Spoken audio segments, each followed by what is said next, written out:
Strong base तो है, strong base तो है, लेकिन आइए बात करते हैं किसकी अब, SN1 की।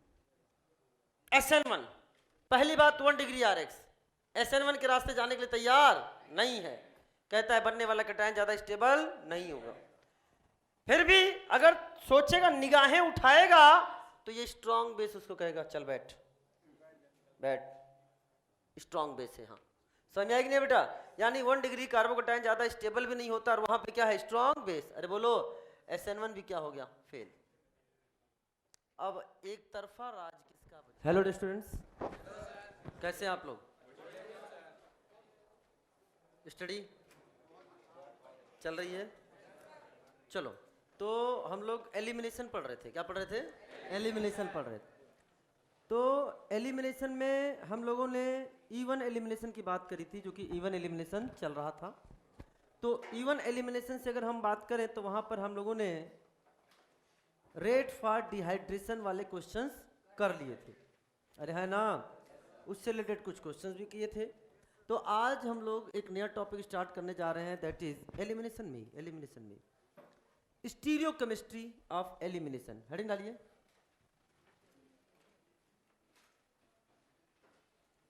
Stereo chemistry of elimination. मेरी बात को बड़े ध्यान से समझना। इस टॉपिक को टिपिकल टॉपिक माना जाता है, लेकिन अभी आप देखेंगे बेटा, इधर ध्यान सुनो, इस टॉपिक को टिपिकल टॉपिक माना जाता है, लेकिन अभी जो मैं आपको समझाने वाला हूं, मुझे पूरा विश्वास है कि आप क्वेश्चंस का जवाब बिना पेन के देने वाले हैं। कैसे देने वाले हैं? बिना पेन। लेकिन आपको कुछ चीजें समझनी होंगी।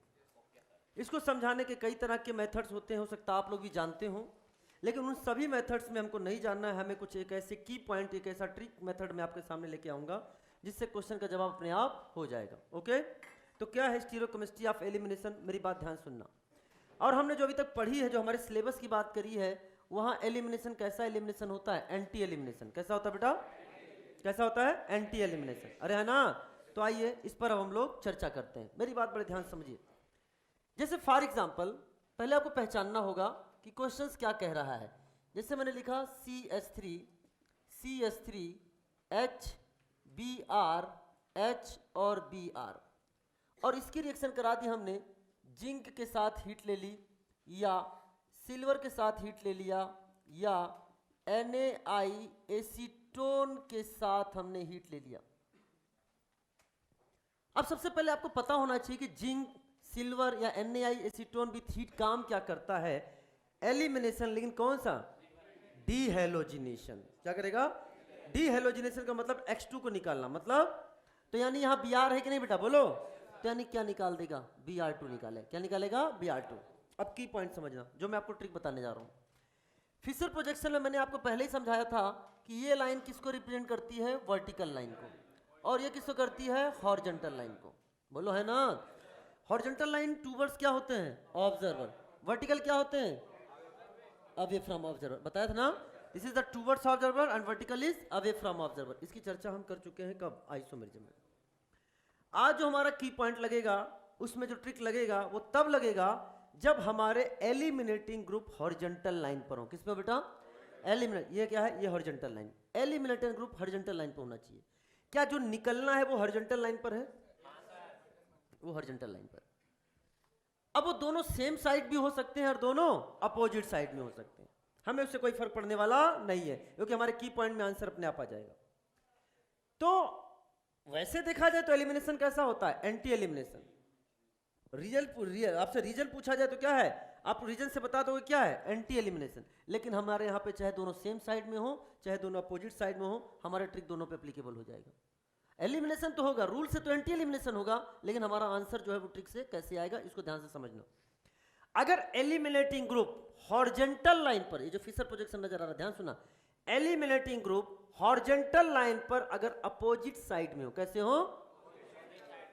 तो वर्टिकल को सेम साइड कर दो। तो वर्टिकल को समझ में आएगी नहीं बेटा? क्या फिर से बोलो, क्या बोला? एलिमिनेटिंग ग्रुप अगर हॉरिजॉन्टल पर अपोजिट साइड में है तो वर्टिकल को सेम। ये वर्टिकल है कि नहीं बेटा? बोलो। दोनों को सेम साइड कर दिया तो दोनों सेम साइड ऐसे हो गए कि नहीं हो गए? चाहे इसको आप ऐसे बना लो, चाहे आप उसको वैसे बना लो। और हमने यहां पर लिख दिया CH3CH3, हो गया ना। Br2 निकल चुका है, तो यहां पे बॉन्ड आ जाएगा, पाई बॉन्ड बन गया। ये हाइड्रोजन दिखाओ चाहे ना दिखाओ, हमने यहां दिखा दिया, और ये वाला हाइड्रोजन हमने यहां दिखा दिया। बताओ किसका फॉर्मेशन हो गया? क्या आपके पास सिस बन गया कि नहीं बन गया बेटा? और ये हो गया, this is called as cis 2 butene. कैसे फॉर्मेशन हो गया बेटा? Cis 2 butene. अरे बोलो ना। चलो साहब देखो, एकदम अपने आप जवाब आ रहा है। अब सुनना ध्यान से। दूसरा एग्जांपल हमने आपके सामने लिया, इधर देखिए। ये है CH3, ये है H, ये है Br, ये है H, ये है Br, और ये है CH3। और हमने यहां पर ले लिया जिंक और हीट। क्या निकालेगा बेटा? Br2। एलिमिनेशन तो एंटी होता है, लेकिन हमारे ट्रिक पे आंसर अपने आप आ जाएगा, सिन एंटी सोचने की जरूरत ही नहीं। तो क्या एलिमिनेटिंग ग्रुप सेम साइड में है? तो वर्टिकल को अपोजिट कर दो। तो वर्टिकल को अपोजिट, तो वर्टिकल को अपोजिट करोगे तो क्या ऐसे बना सकते हो, या तो तुम चाहो ऐसे बना लो, बोलो है ना। तो बताओ यहां पे क्या लिखोगे? CH3, यहां क्या लिखोगे? CH3, बीच में क्या बन जाएगा? Double bond. इधर क्या जाएगा? दिस इज द H, इधर आ जाएगा H। क्या बन गया बेटा? बोलो। This is called as trans 2 butene. क्या अपने आप जवाब आ रहा है कि नहीं आ रहा बेटा? बोलो बोलो बोलो। तो यानी सर आप ये कहना चाहते हो, अभी तक जो हमको समझ में आया, हमने कहा बोलो बच्चा, कि इफ एलिमिनेटिंग ग्रुप, सुनो बेटा लिखने वालों, if eliminating group on opposite side, on opposite side, then vertical on same side. If eliminating group on same side, then vertical on, clear हो गया? फिर से देखो, if eliminating group on opposite side, the vertical on same side. If eliminating group on, the vertical on, ये होगा तो वो होगा, वो होगा तो ये होगा। अरे है ना, खत्म। हवा हवा में, क्या रे? हवा। लेकिन सर एक बात तो बताओ, क्या होगा? क्या होगा सर? हमने कहा बोल तो बच्चा, बस क्या होगा में क्यों लगा हुआ है? कह रहे सर एक बात बताओ, अगर मैंने इसको ऐसे बना दिया, अब क्या करोगे? ब्रह्मास्त्र लगाएंगे। ब्रह्मास्त्र आता है तुमको? देखो वहां की मेहनत यहाँ काम आ रही है। मास्टर रूल क्या लगाओगे? तो इसको घुमा लो, चाहे जैसे मान लो इसको इधर घुमाया, ये इधर जाएगा, ये इधर जाएगा, बोलो। तो अगर ये Br इधर गया, H इधर गया, CH3 इधर गया, तो क्या वो बन गया? क्या ब्रह्मा? अब हम ऐसे क्वेश्चन थोड़ा और टिप हो गया, टिपिकल हो गया, लेकिन आपको नहीं तो और भी आसान है। अरे हम तो ये कहा थे कि हमने तुमको तो सारा कन्वर्जन बताया है, हमने आपको वेस्टेज से फिशर बनाना सिखाया है, हमने सौहर से फिशर बनाना सिखाया है, हमने न्यूमान से फिशर बनाना सिखाया है। हम किसी भी परिस्थिति में आपको क्वेश्चन दे दें, आप उसको फिशर में चेंज करके क्वेश्चन का जवाब दे दोगे। अरे मैंने कहा डियर स्टूडेंट्स, मैं चाहूं तो इस क्वेश्चन को इस अंदाज में आपके सामने रिप्रेजेंट करूं। देख लो मैं क्या कहने वाला हूं।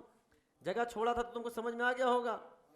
देख लो बेटा, यहां पे लिख दिया मैंने, ये है CH3, और यहां पे भी क्या लिख दिया बेटा मैंने? CH3। ध्यान सुनो बेटा,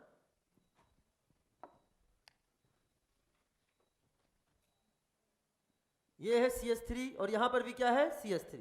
यहां पे ले लिया H, यहां ले लिया H, यहां ले लिया Br, यहां ले लिया Br। कर लोगे क्या? क्या तुम्हें पता है? ओपन करो मेथड याद है ना?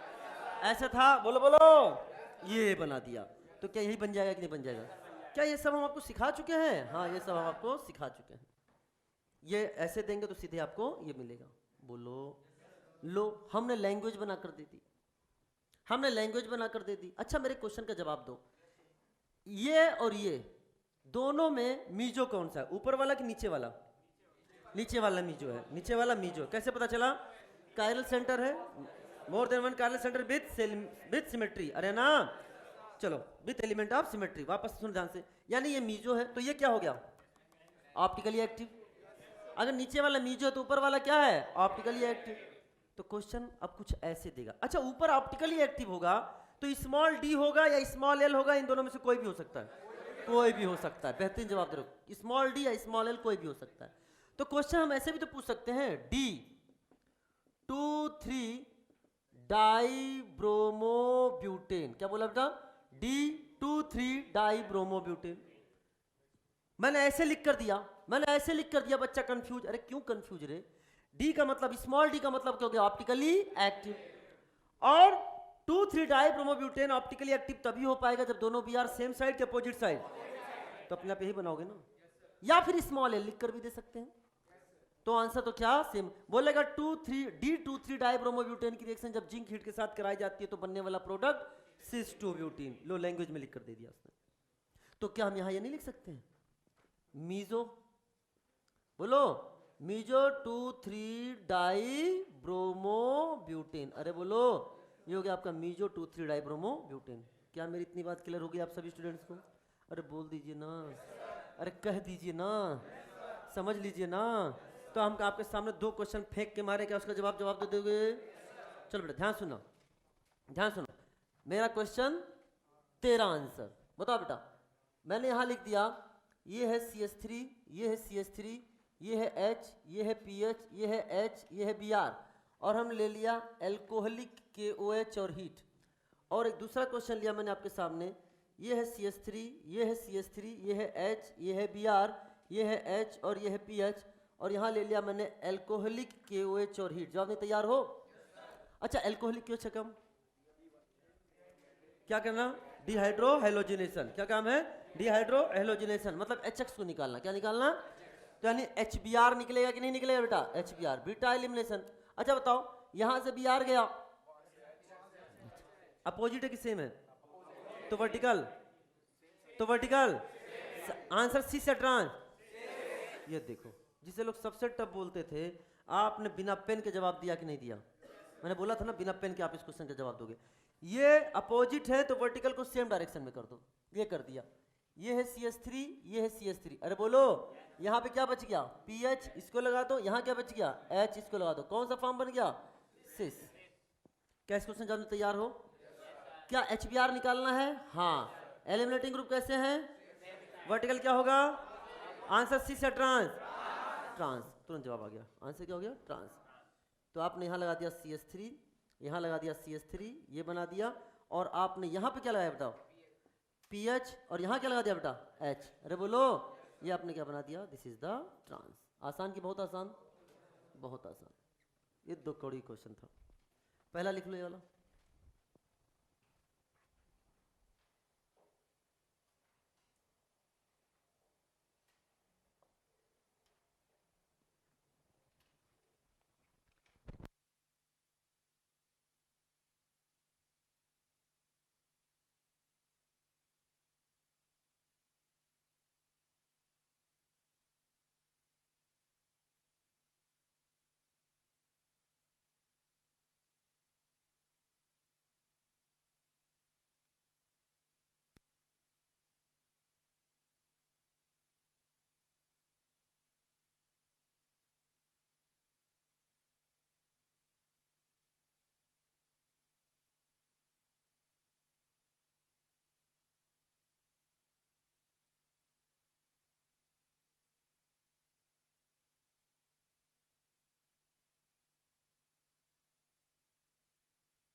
लिख लिया? तो आप चाहो तो यहां लिख सकते हो की पॉइंट के रूप में जो मैंने बोला है कि इफ, हाँ याद रखना, एलिमिनेटिंग ग्रुप होना कहाँ चाहिए?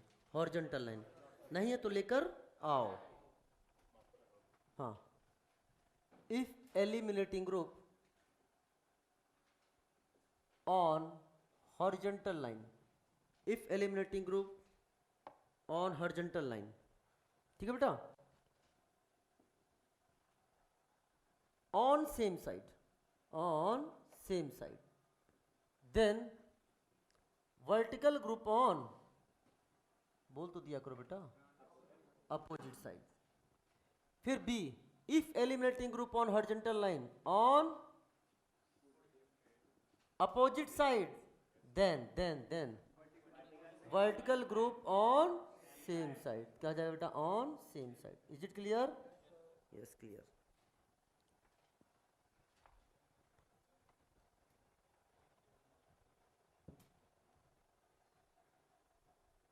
अब last topic of elimination, that is substitution versus elimination.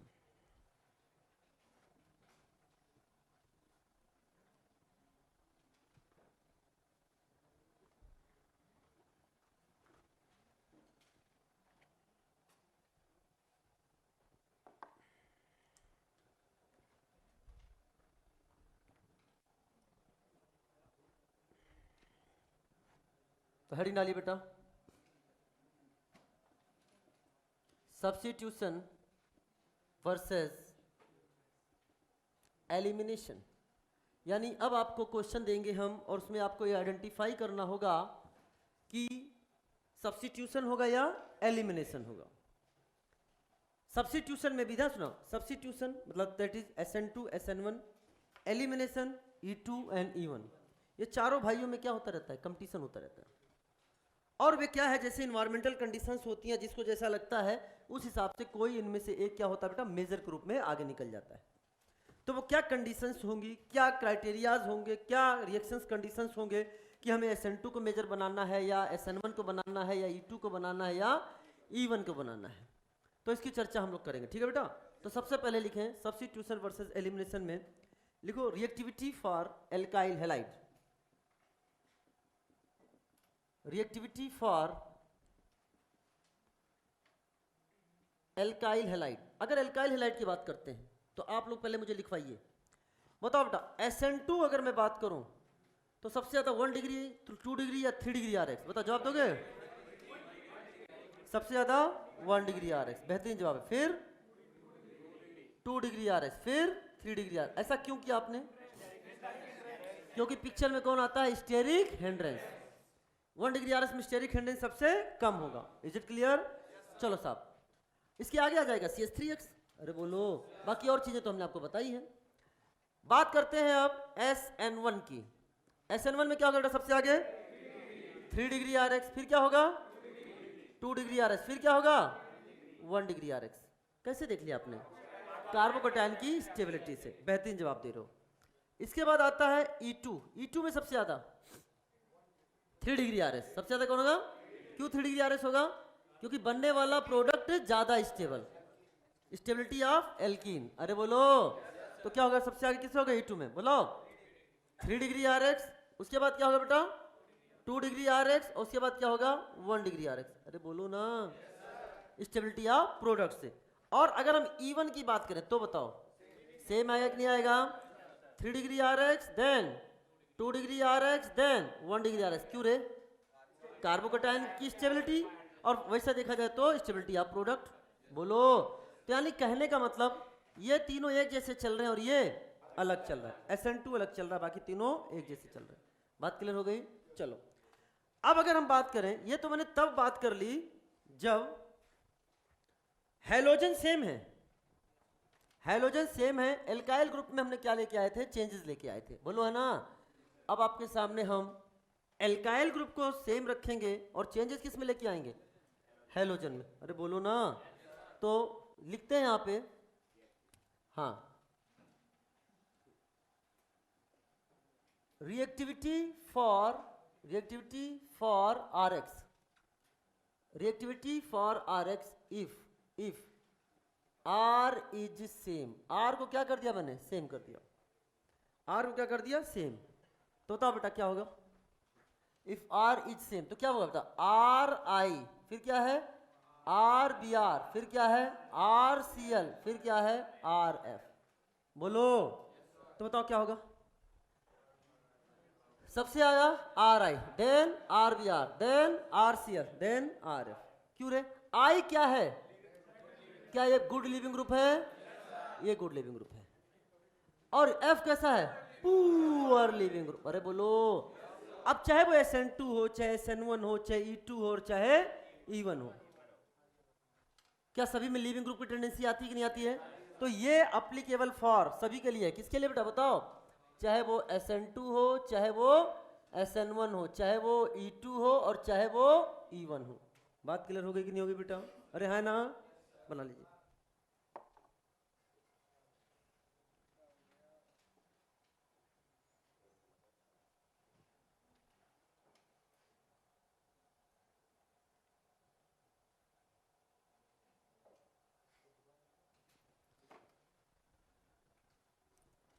लिख ले बेटा।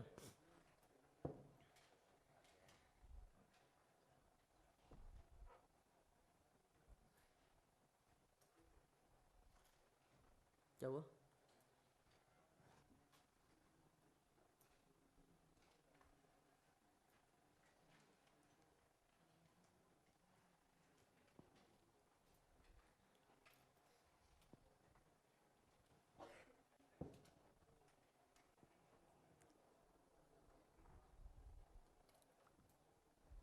चलो बेटा, अब इसको हटा रहा हूँ।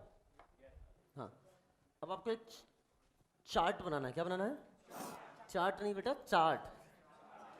हाँ, अब आप लोग अपनी कॉपी में 3 पार्ट करेंगे। अरे नहीं रे, कॉपी के 3 पार्ट नहीं, कॉपी में 3 पार्ट। मैंने बोला कॉपी में 3 पार्ट, वो कॉपी लिखे 3 पार्ट, मास्टर की आज्ञा है। हाँ ठीक है ना, आ जाओ। चुन चुन कर आए। चलो, तो इधर लिखे बेटा, देखो बेटा, पहला कॉलम बताएगा एल्काइल हैलाइड को, सुनना ध्यान से।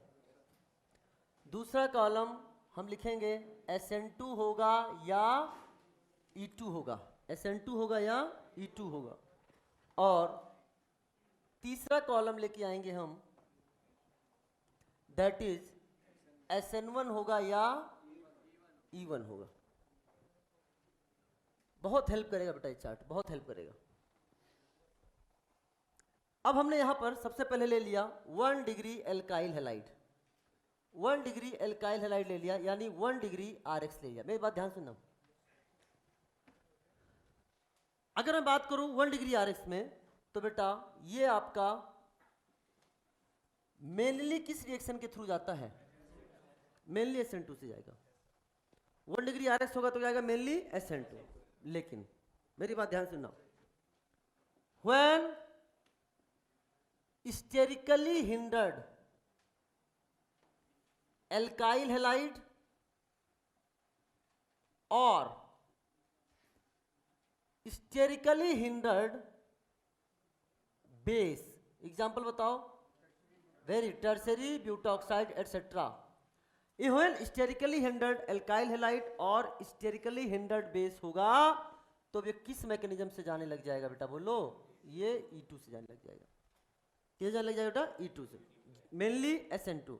लेकिन अगर स्टेरिकली हिंडर्ड एल्काइल हैलाइड आ जाए या स्टेरिकली हिंडर्ड बेस आ जाए तो किधर जाने लग जाएगा? E2 से। यहां बात करें तो generally no SN1 no E1, क्योंकि कार्बोकैटायन ज्यादा स्टेबल नहीं बनता। लेकिन सर आपने जनरली क्यों लिख दिया, ये बताओ पहले। मतलब आपके पास वो वाला एग्जाम्पल है? हमने कहा वो वाला एग्जाम्पल है, हम एक बार बता भी चुके हैं और आगे आएगा भी। तो ये बेटा था, ये आ गया 1 डिग्री एल्काइल हैलाइड। अब सुनो ध्यान से, चलो अब हम आपके सामने लेके आ रहे हैं 2 degree alkyl halide. 2 degree alkyl halide मतलब 2 डिग्री RX।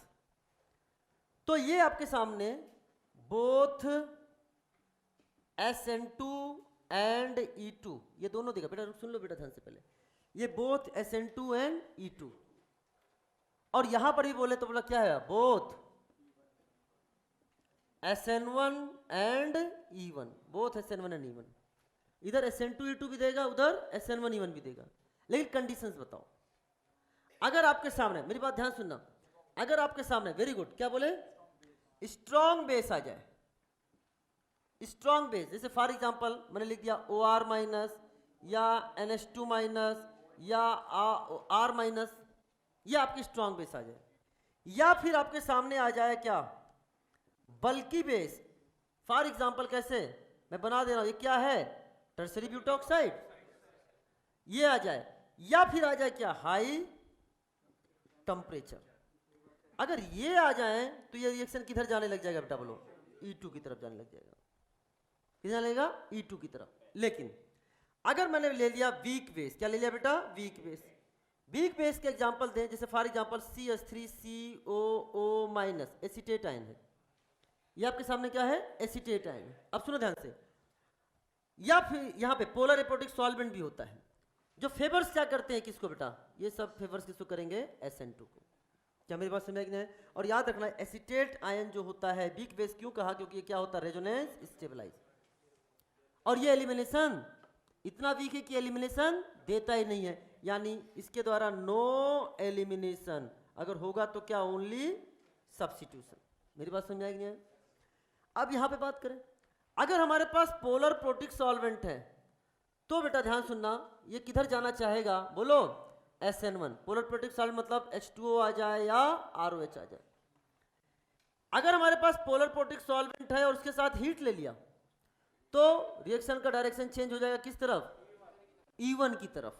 जैसे फॉर एग्जांपल क्या है यहाँ पे H2O हो गया या फिर क्या हो गया बेटा, ये आपके सामने ROH हो गया। मेरी बात क्लियर हो रही कि नहीं हो रही बेटा, बोलो है ना। चलो तो ये हमने आपको कंडीशंस किसकी बता दी, 2 डिग्री एल्काइल हैलाइड की। अब सुनो ध्यान से, अगर हम बात करते हैं 3 डिग्री एल्काइल हैलाइड, आप थोड़ा कोशिश करना बेटा, नीचे में लिख रहा हूं, ज्यादा बेटा नहीं है, तो एक ही लाइन का है, कोशिश मैं बोल दे रहा हूं, देख लेना बेटा। 3 डिग्री एल्काइल हैलाइड की बात करें तो ये नो SN2, अरे याद करो यार, 3 डिग्री RS SN2, हाँ ऐसे क्यों देख रहे हो, नो SN2, तो क्या देगा, मेनली क्या देगा बेटा, मेनली क्या देगा ये E2। चलो बेटा इधर देखो, यहां वही यही बात है, अगर पपास है क्या बेटा, फॉर एग्जांपल H2O आ जाए, ROH आ जाए, तो किधर जाएगा बेटा बोलो, SN1। लेकिन अगर पपाज के साथ हीट आ जाए, क्या समझ में आया कि नहीं आया, पपाज के साथ आ गया हीट, तो रिएक्शन किधर चला जाएगा बेटा, E1 की तरफ। इनकी सहायता से हम क्वेश्चंस को सॉल्व कर लेंगे। वापस से देखो, रिवीजन करो, रिवीजन करो बेटा, ध्यान सुनना।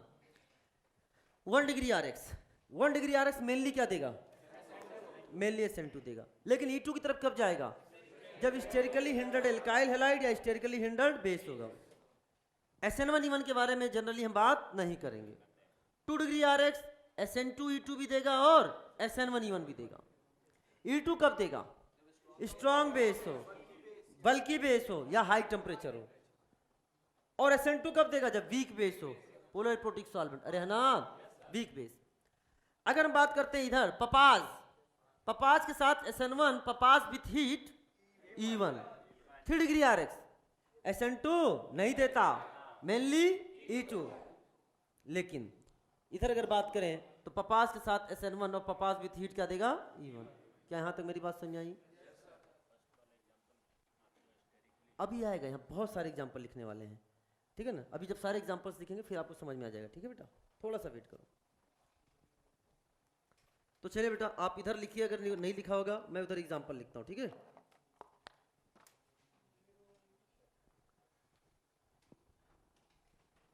तो सबसे पहले 1 degree RX, 1 degree RX related बेटा लिखो, CH3 CH2 CH2 Br, CH3O minus, CH3 CH2 CH2 Br plus, CH3C CH3 CH3O minus,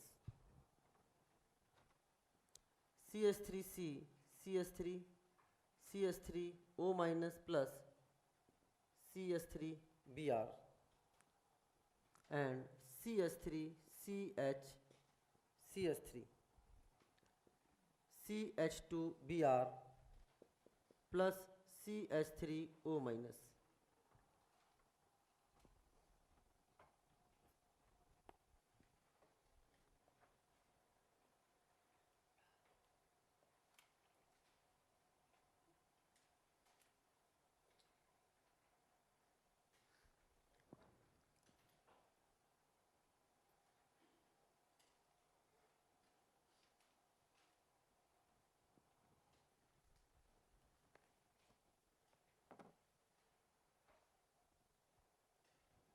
ये वाला हटा दूं, ये वाला पोर्शन, हाँ लिखो।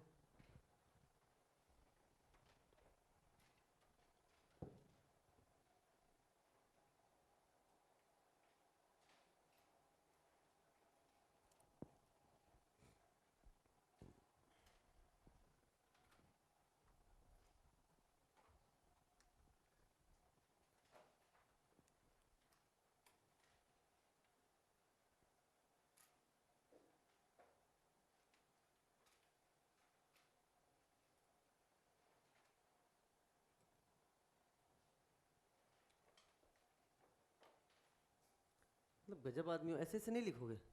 बंदा ऐसे लिख रहा है, एक बार इसको लिख रहा है, फिर बार इसको लिख रहा है, फिर बार इसको लिख रहा है, अरे ऐसे ऐसे लिखो ना। ताकि मैं ऊपर से हटा दूं? पूरा ब्लॉक रख रहा है।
चलिए बेटा, अब तो लिख लिया होगा, भर भर के लिख लिया होगा आपने।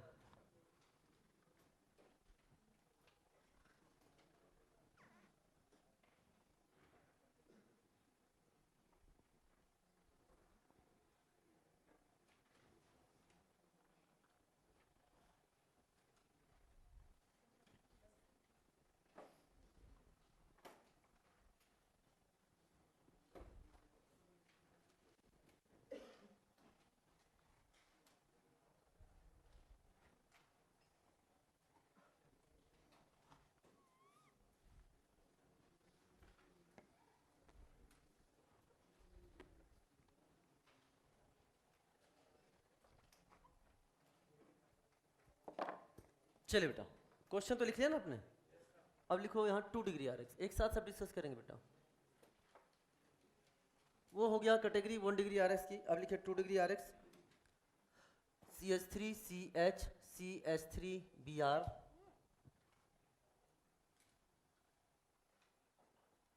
CH3O minus CH3OH, NH2 minus OH minus heat, OH minus and CH3COO minus। आइए पहले इन दो को डिस्कस करते हैं क्योंकि स्पेस कम है बेटा। ठीक है, आर यू तैयार फॉर दैट? चलो बता बेटा, 1 degree R X and 2 degree R X पहले डिस्कस करें, फिर 3 डिग्री आर एक्स आ जाएगा। ये खूब सारे क्वेश्चंस मैंने लिख दिए हैं। बताओ क्या ये 1 डिग्री आर एक्स है? हाँ। मेनली क्या देते हैं? SN2। मेनली क्या देंगे? क्या होगा ये? SN2। इसने किया अटैक, बॉन्ड टूट गया, खटाक, क्या बन जाएगा? CH3 CH2 CH2O CH3। किस मैकेनिज्म से? SN2 से। क्या बन गया? ईथर।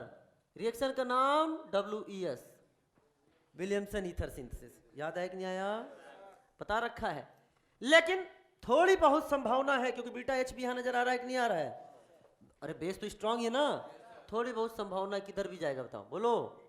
हाँ, तो CH3 E2 जाएगा, तो यहाँ से Br और यहाँ से H, CH3 CH double bond CH2, propene का फॉर्मेशन होगा। ये होगा E2 से, लेकिन ये वाला प्रोडक्ट कैसा होगा? माइनर। और ये वाला प्रोडक्ट कैसा होगा? मेजर। मेनली क्या देते हैं? SN2। लेकिन बच्चा कहेगा, सुनो मेरे बच्चा कहेगा, सर वहां पे जब आपने बुलाया था तो केवल SN2 लिखा था, वहां क्यों नहीं बात करी थी आपने? यहां थोड़ा सा आपने एलिमिनेशन दे दिया। हमने कहा वहां ये वाला एग्जांपल लिया था और ये वाला एग्जांपल। ध्यान सुनना, इन दोनों एग्जांपल से चीजें आपको समझ में आएंगी। फॉर एग्जांपल पहले इसको समझाते हैं। यहां पे अगर मैं आपसे बात करने जा रहा हूं तो ये कैसा है? दिस इज द, समझना मेरी बात ध्यान से, ये क्या है हमारे सामने? This is the sterically hindered क्या? बेस। तो हमने लिख दिया this is the sterically hindered base. और अगर स्टेरिकली हिंडर्ड बेस या स्टेरिकली हिंडर्ड एल्काइल हेलाइड आएगा तो किधर जाएगा? E2। तो ये रिएक्शन किधर भाग गया बेटा? बोलो E2 की तरफ। तो E2 की तरफ जाएगा तो यहाँ अल्फा है और ये क्या है? बीटा। यहाँ से ये, यहाँ से क्या बन गया? CH3CH डबल बॉन्ड CH2 का फॉर्मेशन हुआ कि नहीं हुआ? सर वहां पे आपने जब लिया था WES Williamson ether synthesis tertiary butoxide के साथ तो आपने क्या दिखाया था? SN2। और यहाँ क्या दिखा रहे हो? E2। मजाक कर रखा है। हमने कहा वहां इसके साथ रिएक्शन कराया था। क्या बीटा H है इसके पास? और जब बीटा H नहीं है तो E2 देगा क्या? क्या देगा? SN2। क्या देगा? समझ में आया कि नहीं आया? तो जे करेगा अटैक, बॉन्ड टूटेगा खटैक, रिएक्शन का nature SN2 CH3 CH3 CH3 O CH3। लेकिन अगर बीटा H इसमें आ जाता तो रिएक्शन किधर भागने लग जाता? क्या मेरी बात क्लियर हो गई कि नहीं हो गई? ये आपको एग्जांपल यहाँ पे मैंने समझा भी दिया है। कुछ फर्क समझ में आ रहा है क्या? ये भी 1 डिग्री RX है हाँ, लेकिन क्या स्टेरिकली हिंडर्ड है? क्या ये स्टेरिकली हिंडर्ड है? आपकी स्टेरिकली हिंडर्ड एल्काइल हैलाइड है, रिएक्शन किधर भागेगा? E2 की तरफ। किधर भागेगा? तो E2 की तरफ भागेगा। अरे बेटा कुल मिला के सोचो ना, स्टेरिक हिंड्रेंस बढ़ने से SN2 का रेट क्या होने लगेगा? कम। तो E2 का रेट क्या होने लगेगा? ज्यादा। तो ध्यान सुना क्या होगा बेटा? यहां से क्या निकाल दो? यहां से क्या निकाल दो? H। क्या बन जाएगा? CH3 अरे बोलो मेरी बात समझ आई कि नहीं आया? तो तब क्या होगा बेटा? यहाँ पे क्या हो जाएगा? Double bond CH2। ये किससे बना बेटा? बोलो E2 से। ये आपका हो जाएगा मेजर। क्या हो जाएगा? मेजर। लेकिन थोड़ा बहुत क्या हो जाएगा? थोड़ा बहुत माइनर में क्या बचेगा? SN2 भी होगा। That is CH3 CH3 and CH2O CH3। ये किससे बना है बेटा? बोलो SN2 से। लेकिन ये वाला प्रोडक्ट क्या होगा? माइनर। परसेंटेज भी बुक्स में लिखे रहते हैं लेकिन वो सब जानने की जरूरत आपको नहीं है। लिखेंगे तो रटोगे। 2 degree RX gives both SN2 E2 SN1 E1। इधर बोथ SN2 E2, उधर बोथ SN1 E1। अगर आपके सामने स्ट्रॉन्ग बेस हो, बल्कि बेस हो, हाई टेम्परेचर हो, किधर जाएगा? E2 की तरफ जाएगा। क्या ये स्ट्रॉन्ग बेस है? अच्छा सुनो, मैंने यहाँ CH3O माइनस लिख दिया है। वो CH3O माइनस CH3OH भी लिख सकता है वो, और CH3O माइनस CH3OH भी लिख सकता है। स्ट्रॉन्ग बेस ना, हमने बताया था alcoholic OH OR minus OROH बताया ना, OR माइनस ROH भी लिख सकता है। मेरी बात समझ आई कि नहीं आई? तो सुनो यहाँ पे से हमने लिखा CH3O CH3O minus and CH3OH। तो क्या स्ट्रॉन्ग बेस है कि नहीं बेटा? बोलो। खाली CH3OH से मत कंफ्यूज हो जाना कि साले तो पोलर प्रोटिक सॉल्वेंट है। अरे CH3O माइनस है साथ में उसके, स्ट्रॉन्ग बेस। अरे बोलो ना। अब ऐसे मैंने बताया कॉम्बिनेशन में जब लिख कर देता है तो OR माइनस लिखता है या OR minus oblique ROH solvent के रूप में यूज कर लेते हैं। ये भी स्ट्रॉन्ग बेस, ये भी स्ट्रॉन्ग बेस, लेकिन ये स्ट्रॉन्ग बेस नहीं है। लेकिन एक ऐसा चीज है जो इसको E2 की तरफ ले जाना चाहता है ही, इसलिए मैंने कंपैरिजन में दोनों लिख रख दिया है। तो बेटा ये किधर ले जाएगा बेटा? बताओ। ये ले जाएगा किसकी तरफ? E2 की तरफ। तो E2 की तरफ जाएगा तो यहाँ से Br से, यहाँ C क्या से Br, यहाँ से निकलेगा H। क्या बन गया? CH3CH double bond CH2। किसका फॉर्मेशन हो गया?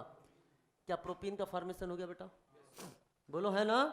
किसका फॉर्मेशन हो गया बेटा? प्रोपीन का। इधर ध्यान सुनना, ये है क्या? OH minus. ये क्या है? OH minus. Weak base, strong base नहीं है OR माइनस की तरह। और ये तो एसीटेट है। अच्छा ये ऐसे भी लिख सकता है, साथ में इसके साथ क्या लिख सकता है? सॉल्वेंट। अरे है ना? तो ये तो एलिमिनेशन नेवर, अरे बोलो, बोल सकते हैं नो एलिमिनेशन। ये तो सब्स्टिट्यूशन के लिए पैदा हुआ है। अरे बोलो ना। तो बताओ यहाँ से क्या होगा बेटा? दोनों से क्या जाएगा बताओ? SN2 ये करेगा अटैक, यहाँ निकलेगा अटैक। क्या बन जाएगा? CH3CH CH3OH। फिर बताओ बेटा ये अटैक क्या बनेगा? CH3CH3 और आगे क्या लगा देगा बेटा? OCOCH3 बन गया कि नहीं बन गया बेटा? बोलो है ना? ये हटेगा, ये लगेगा। इसको नोट करो, फिर 3 डिग्री RS लिखो। समझ में आ रहा है? That is very important.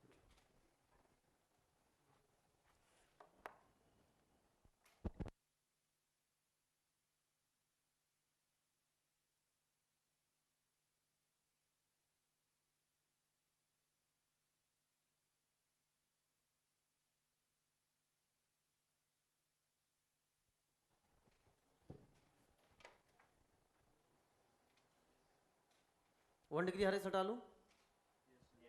हाँ,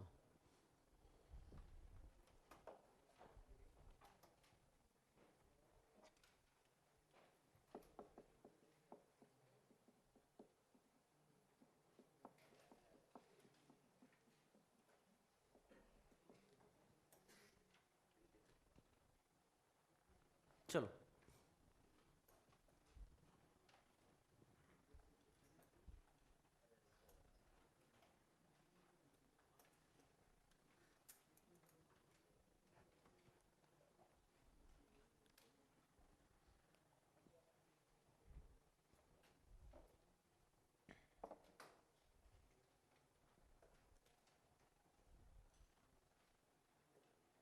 CH3 C CH3 CH3 Br, और यहाँ ले लिया हमने H2O CH3OH OH minus CH3O minus CH3OH,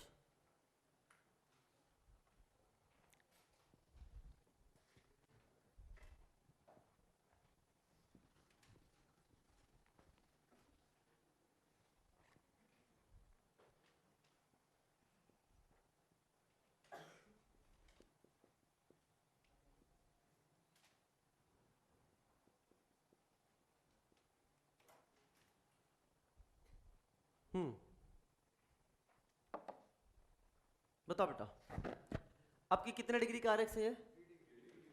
3 degree का आरएक्स है। SN2 देगा कि मेनली क्या देगा? E2।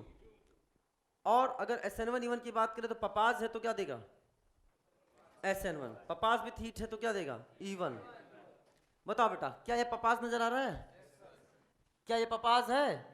और ये तो मैं आपको करा भी चुका हूं जब SN1 की मैकेनिज्म लिखवा रहा था। इसका आयनाइजेशन होगा, बनेगा कार्बो कैटायन, और कार्बो कैटायन बनने के बाद क्या होगा बेटा बताओ? कार्बन बनने के बाद क्या है? क्या पपाज या न्यूक्लियोफाइल एक्ट करेगा? अटैक तो H2O करता है, जुड़ता कौन है? OH। बताओ प्रोडक्ट क्या बनाओगे?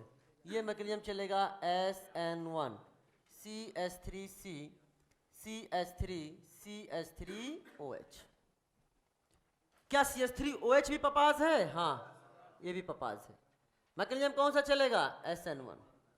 आयोनाइजेशन होगा, कार्बोकैटायन बनेगा, अरे बोलो, और फिर न्यूक्लियोफाइल उससे ऐड हो जाएगा। न्यूक्लियोफाइल यहाँ खुद कौन है? पपाज, मतलब पोलर प्रोटिक सॉल्वेंट। अटैक तो CH3OH करेगा, जुड़े कौन? OCH3। बेहतरीन जवाब। तो क्या बनेगा बेटा? CH3C CH3 CH3 और OCH3। यहाँ फॉर्मेशन किसका हो गया? ईथर का। यहाँ फॉर्मेशन किसका हो गया बेटा? बोलो, एल्कोहल का। 3 डिग्री RX SN2 नहीं देता। 3 RS SN2 नहीं देता। क्या ये आपके सामने बेस की तरह एक्ट करेगा? हाँ। ये भी क्या है? अच्छा सर यहाँ पे तो CH3OH लिखा है। अरे बेटा ये है CH3O माइनस। याद रखना जब CH3O माइनस आ जाए तो उसको ध्यान देना, CH3OH को भूल जाना। मेरी बात समझ में आया कि नहीं आया? वहाँ केवल क्या था? CH3OH। यहाँ कौन है? CH3O माइनस के साथ में। बात क्लियर हो गया? Strong base. ये भी क्या है? बेस। ये भी क्या है? बेस। ये भी क्या है? बेस। अरे सब ना। तो आपने तो एक चीज और बोला था, 3 डिग्री RS SN2 नहीं देता, और एक चीज और बोला था, 3 डिग्री RS के साथ कोई भी स्ट्रॉन्ग बेस एलिमिनेशन रिएक्शन के थ्रू इसको एल्कीन में ले जाता है। लिखवाया था ना? तो यहाँ पे कौन सी मैकेनिज्म चलेगी बेटा बताओ? E2। क्या चलेगी बेटा? E2। सभी में क्या चलेगी बेटा? E2। E2 चलेगी तो बताओ क्या होगा? यहां से जाएगा Br, यहां से जाएगा H। क्या बन गया? CH3C डबल बॉन्ड CH2, और यहाँ पे क्या आ गया बेटा? CH3। क्या मेरी बात क्लियर हो रही सभी स्टूडेंट्स को? बोलो बोलो बोलो। बना लो, क्या लो रे? बना लो। कितना आसान।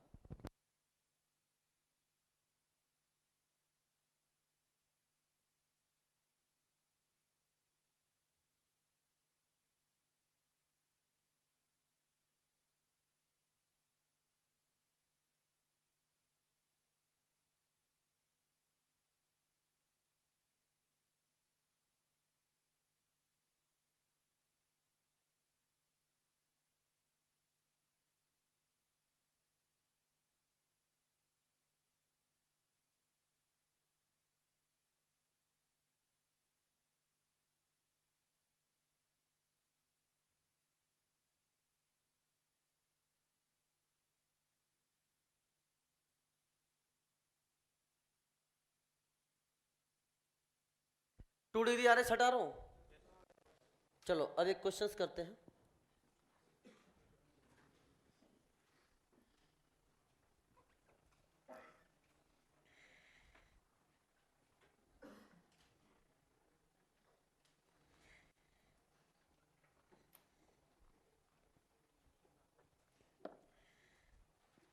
सुनो बेटा,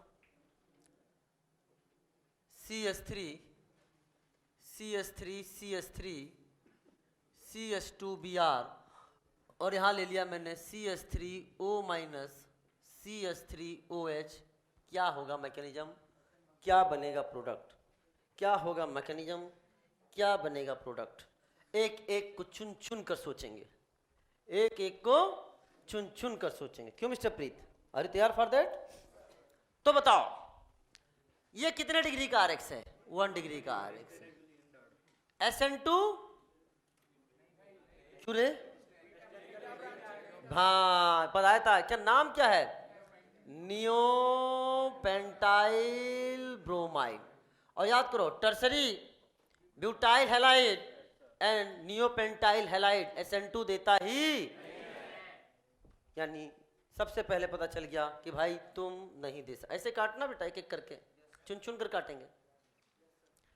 ये है SN2, तो हमने कहा ठीक है अगर SN2 नहीं होगा तो फिर हम लोग सोच लेते हैं E2 के बारे में। E2 दोगे? E2 क्यों नहीं होगा? क्यों नहीं होगा? Beta hydrogen, beta hydrogen E2 भी नहीं होगा क्योंकि बीटा नो बीटा H। पक्का? क्योंकि स्ट्रॉन्ग बेस तो है, स्ट्रॉन्ग बेस तो है, स्ट्रॉन्ग बेस तो है, लेकिन आइए बात करते हैं किसकी अब? SN1 की। SN1 पहली बात 1 डिग्री आरएक्स, SN1 के रास्ते जाने के लिए तैयार नहीं है, कहता है बनने वाला कैटायन ज्यादा स्टेबल नहीं होगा।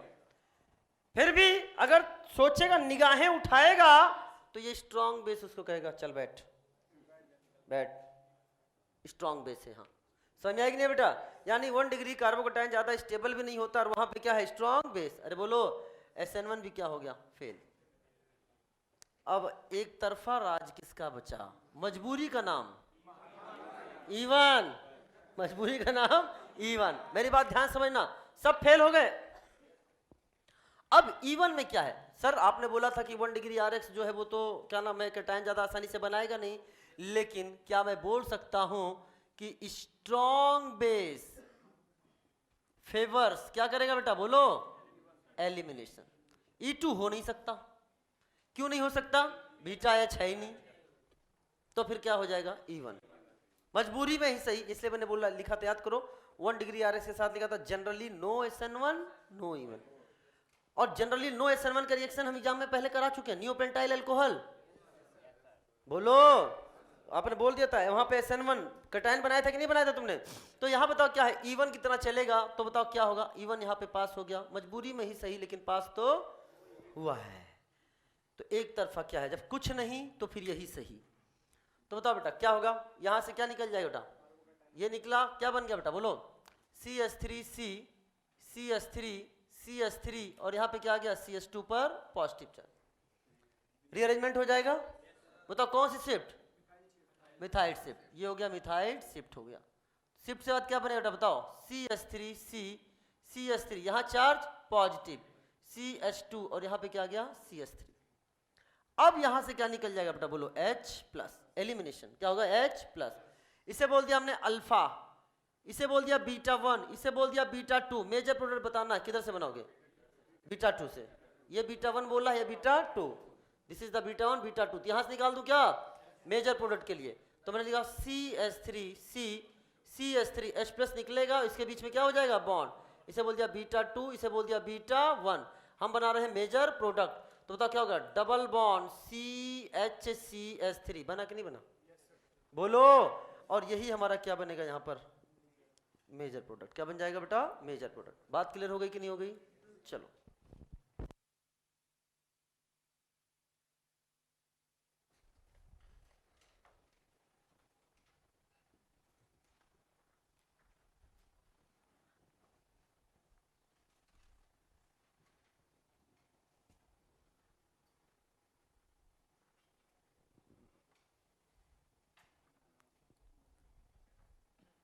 चलो एक क्वेश्चन कराते हैं, बहुत प्यारा क्वेश्चन एग्जाम में आया हुआ है। आर यू तैयार फॉर दैट? जरा मुझे मॉड्यूल देना।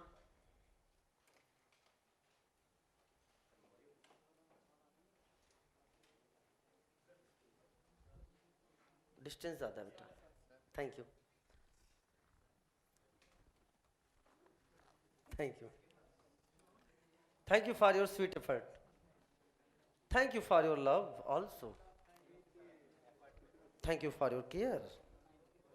Hello mister dear.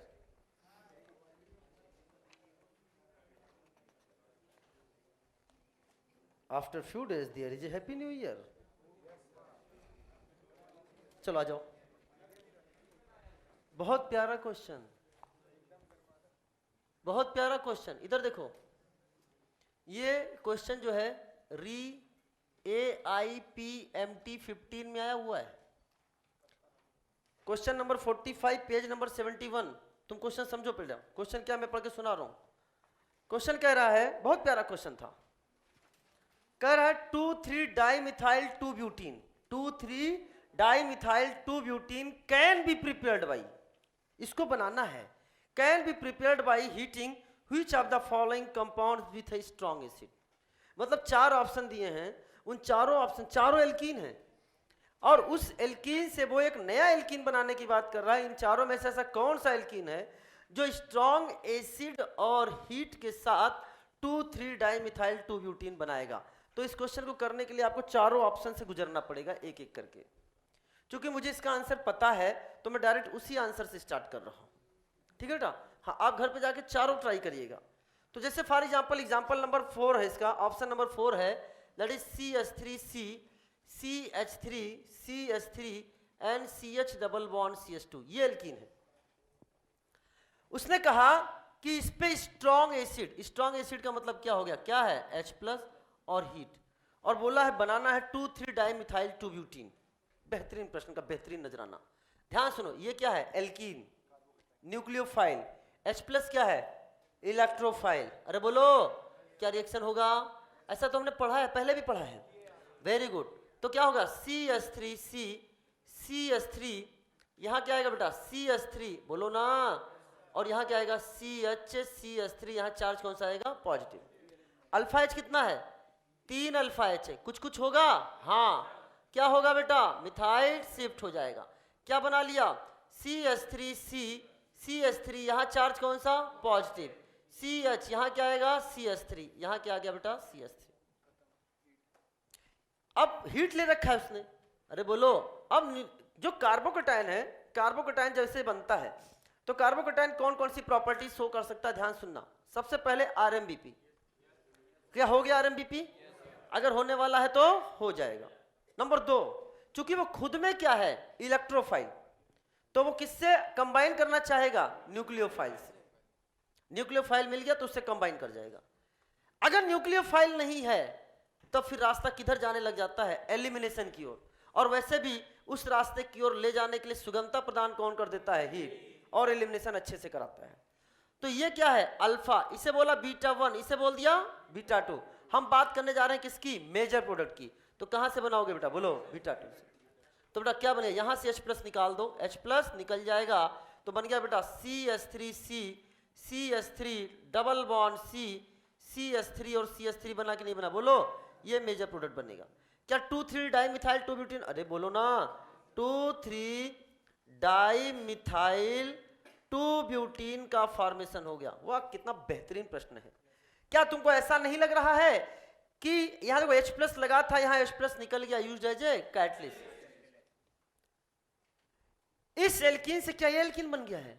What a perfect example of isomerisation. अरे बोलो, अगर आप देखोगे तो क्या हो गया यहाँ पे? आइसोमेराइजेशन। इस सब स्टेप को भूल जाओ तो इससे ये बन गया कि नहीं बन गया? हाँ बोलो, है ना? क्या मेरी बात समझ में आ रही कि नहीं आ रही है? यहां तो कोई डाउट कि नो डाउट? No doubt. अरे सुनो मेरी बात ध्यान से। मतलब इसे बाल्टी भर के रखा था और एसिड वहां से गुजरा, उसने हाथ डाल दिया। मतलब मेरे को मत देखो, H+, और क्या आइसोमराइज हो गया कि नहीं हो गया? एसिड के छूते ही आइसोमर बन जाता है। क्या मेरी बात क्लियर हो गई कि नहीं होगी बेटा? तो बेहतरीन प्रश्न का बेहतरीन नजराना, नजराना, नजराना। सारे ऑप्शन चेक करने पड़ेंगे। हमको पहले से पता था इसलिए हम घर से पढ़कर आए थे कि कौन सा ऑप्शन है। ठीक है ना बेटा? लो किसका है? लो इधर से आए।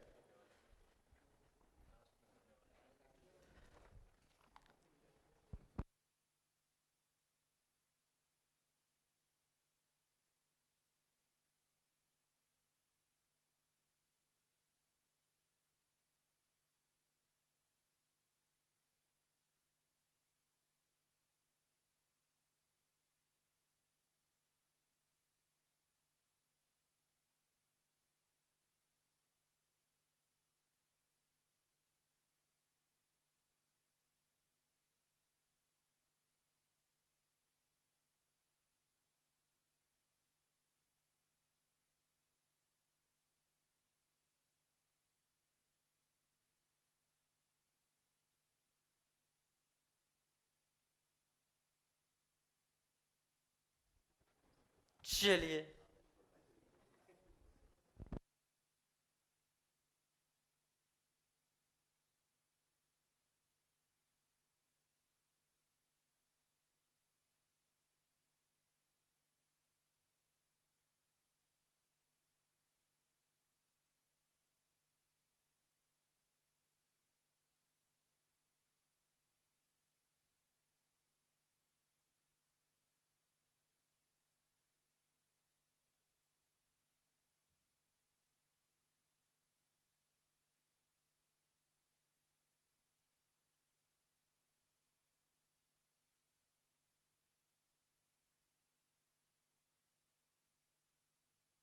हो गया। चलो चलो बेटा, ये तो होता है समापाता। लेकिन हम यहां पर कुछ चीजें और बताने जा रहे हैं। चूंकि हमने यहां पर एल्कोहलिक क्यूएच की बात करी है, चूंकि हमने यहां पर NaNH2 की बात करी है, सोडामाइड की बात करी है, इसलिए हम उससे रिलेटेड कुछ बातों को यहां पे आपको बताने जा रहे हैं। ध्यान से समझना बेटा, ध्यान से समझना। जैसे फॉर एग्जाम्पल लिखो, अलग से टॉपिक है, टॉपिक ही अलग है। इस टॉपिक को हम यहां से जोड़ नहीं रहे हैं, टॉपिक ही अलग कर दिया मैंने। ठीक है ना? सेपरेट एक हेडिंग डाल दिया मैंने। जब आइसोमराइजेशन हो गया तो एक और आइसोमराइजेशन यहीं से पढ़ लेते हैं, isomerisation of alkyne. Isomerisation of alkyne, जैसे फॉर एग्जांपल हमने लिया CH3 CH2 C triple bond CH।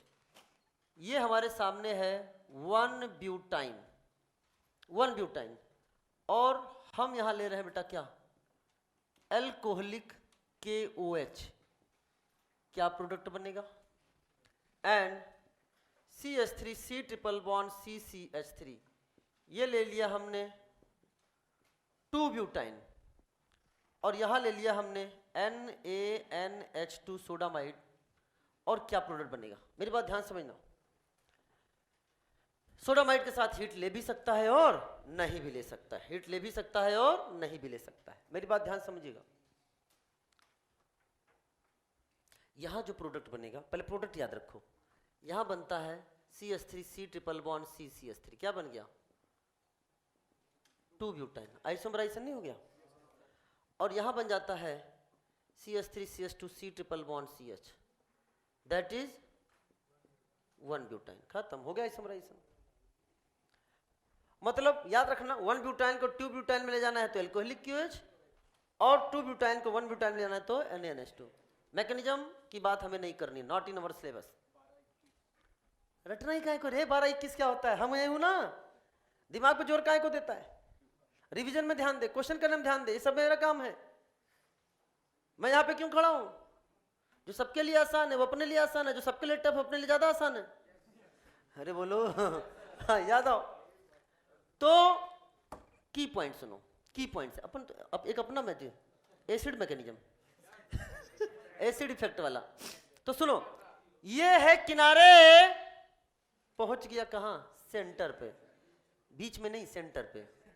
किनारे से कहां गया? Centre. And C for centre. मैं तो मॉलिक्यूल के अंदर से आंसर निकाल के लेके आता हूं, तुमने कई बार देखा है ऐसे। ठीक है ना? हाँ वो एकदम, तो तुम्हें तो समझ में आ रहा होगा। अब तुम कभी भूलोगे नहीं, ऐसी चीजें बताई मैंने। तो देखो बेटा क्या हो गया? C फॉर सेंटर, किनारे से ले जाना है सेंटर में तो एल्कोहलिक क्यूएच। अभी कहां है? कहाँ जाएगा? तो किनारे ले जाते हैं, किनारे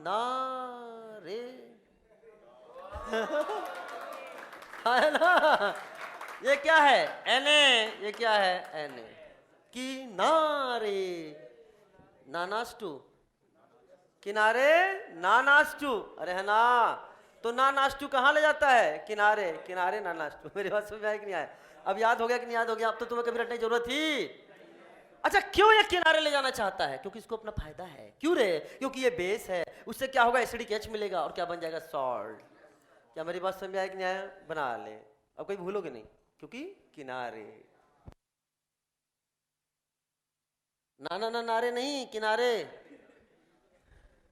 मस्ती, ऑर्गेनिक मस्ती, मैजिकल ऑर्गेनिक, म्यूजिकल ऑर्गेनिक।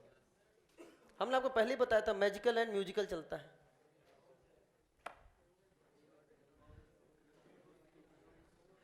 तो डियर स्टूडेंट्स, इसके साथ हमने ये एलिमिनेशन का टॉपिक किया है समापता, समाप्त। अब हम लोग एक दो पेज छोड़ो और नया टॉपिक का हेडिंग पढ़ेगा।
चलिए स्टूडेंट्स,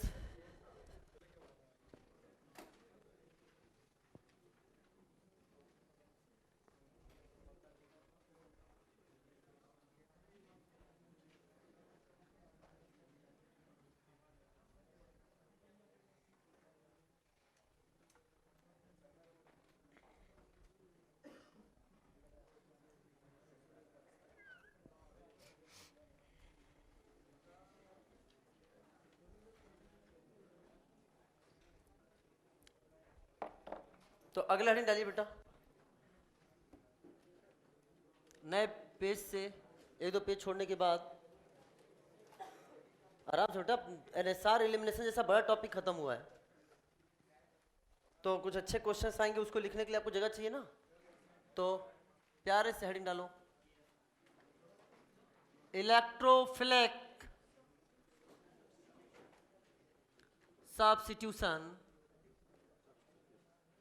रिएक्शन, बोले तो ESR,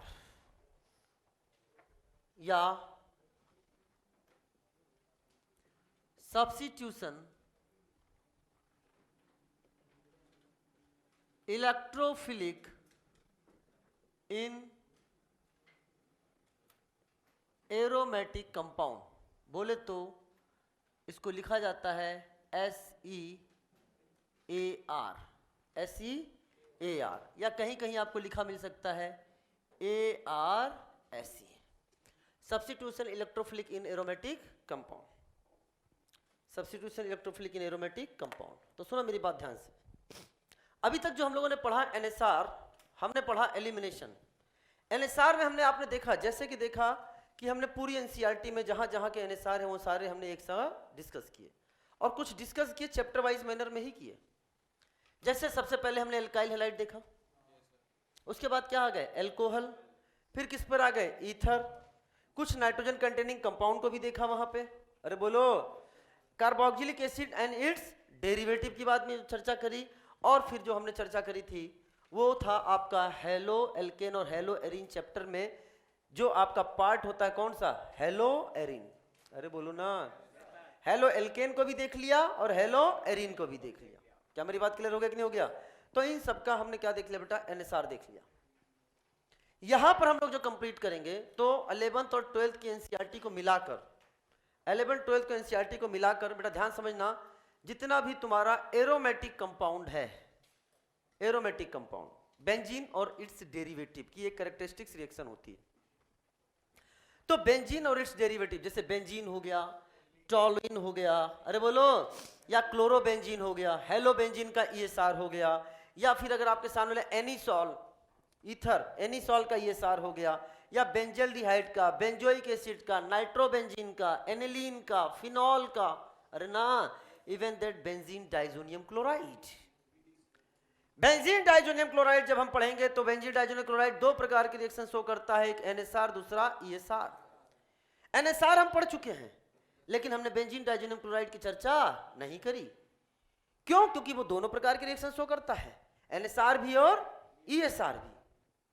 तो जब हम ईएसआर पढ़ लेंगे तो आप एनएसआर और ईएसआर दोनों को समझ चुके होंगे, तो हम आसानी से बेंजीन डाइजोनियम क्लोराइड की चर्चा यहां पर कर लेंगे कि इसके किस कंडीशंस में ये ईएसआर देता है और किस कंडीशंस में ये एनएसआर देता है। अरे बोलो, तो ये यानी ये चैप्टर मैंने कहा तीन बहुत मेजर बड़े बड़े चैप्टर्स होते हैं। पहला होता है ईएआर, दूसरा एनएसआर, तीसरा ईएसआर। दो बड़े खत्म कर चुके हैं, तीसरा ईएसआर है।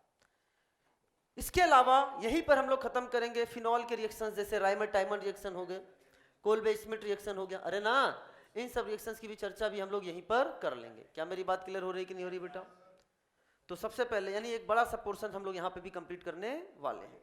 तो लिखो बेटा, सबसे पहले लिखो यहाँ पे ESR is characteristics reaction of, ESR is characteristics reaction of, ESR is characteristics reaction of benzene, benzene and its derivative, benzene and its derivative, bracket में लिखना एरोमेटिक कंपाउंड, एरोमेटिक कंपाउंड। वैसे देखा जाए, देखो बेटा, मैंने केवल ये नहीं बोला कि बेंजीन एंड इट्स डेरिवेटिव का ही है, ये एरोमेटिक कंपाउंड के भी हैं, लेकिन हमारे सिलेबस में क्या है, हम उसी की चर्चा करेंगे, उससे बाहर नहीं जाएंगे। इसके अलावा भी एरोमेटिक कंपाउंड जो ईएसआर शो करते हैं। बात क्लियर हो गई कि नहीं होगी? तो चलो बेटा, अब सुनना, सबसे पहले आइए हम लोग चर्चा करते हैं क्या चीजें। हेडिंग हटा दूं बेटा? हाँ, अब समझना बहुत ध्यान से।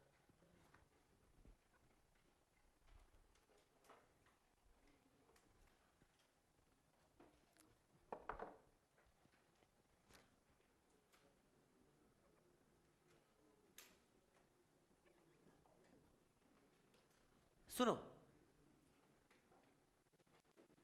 ये हमारे सामने दे रखा है बेटा बेंजीन। अच्छा, बेंजीन खुद में क्या होता है बेटा? न्यूक्लियोफाइल।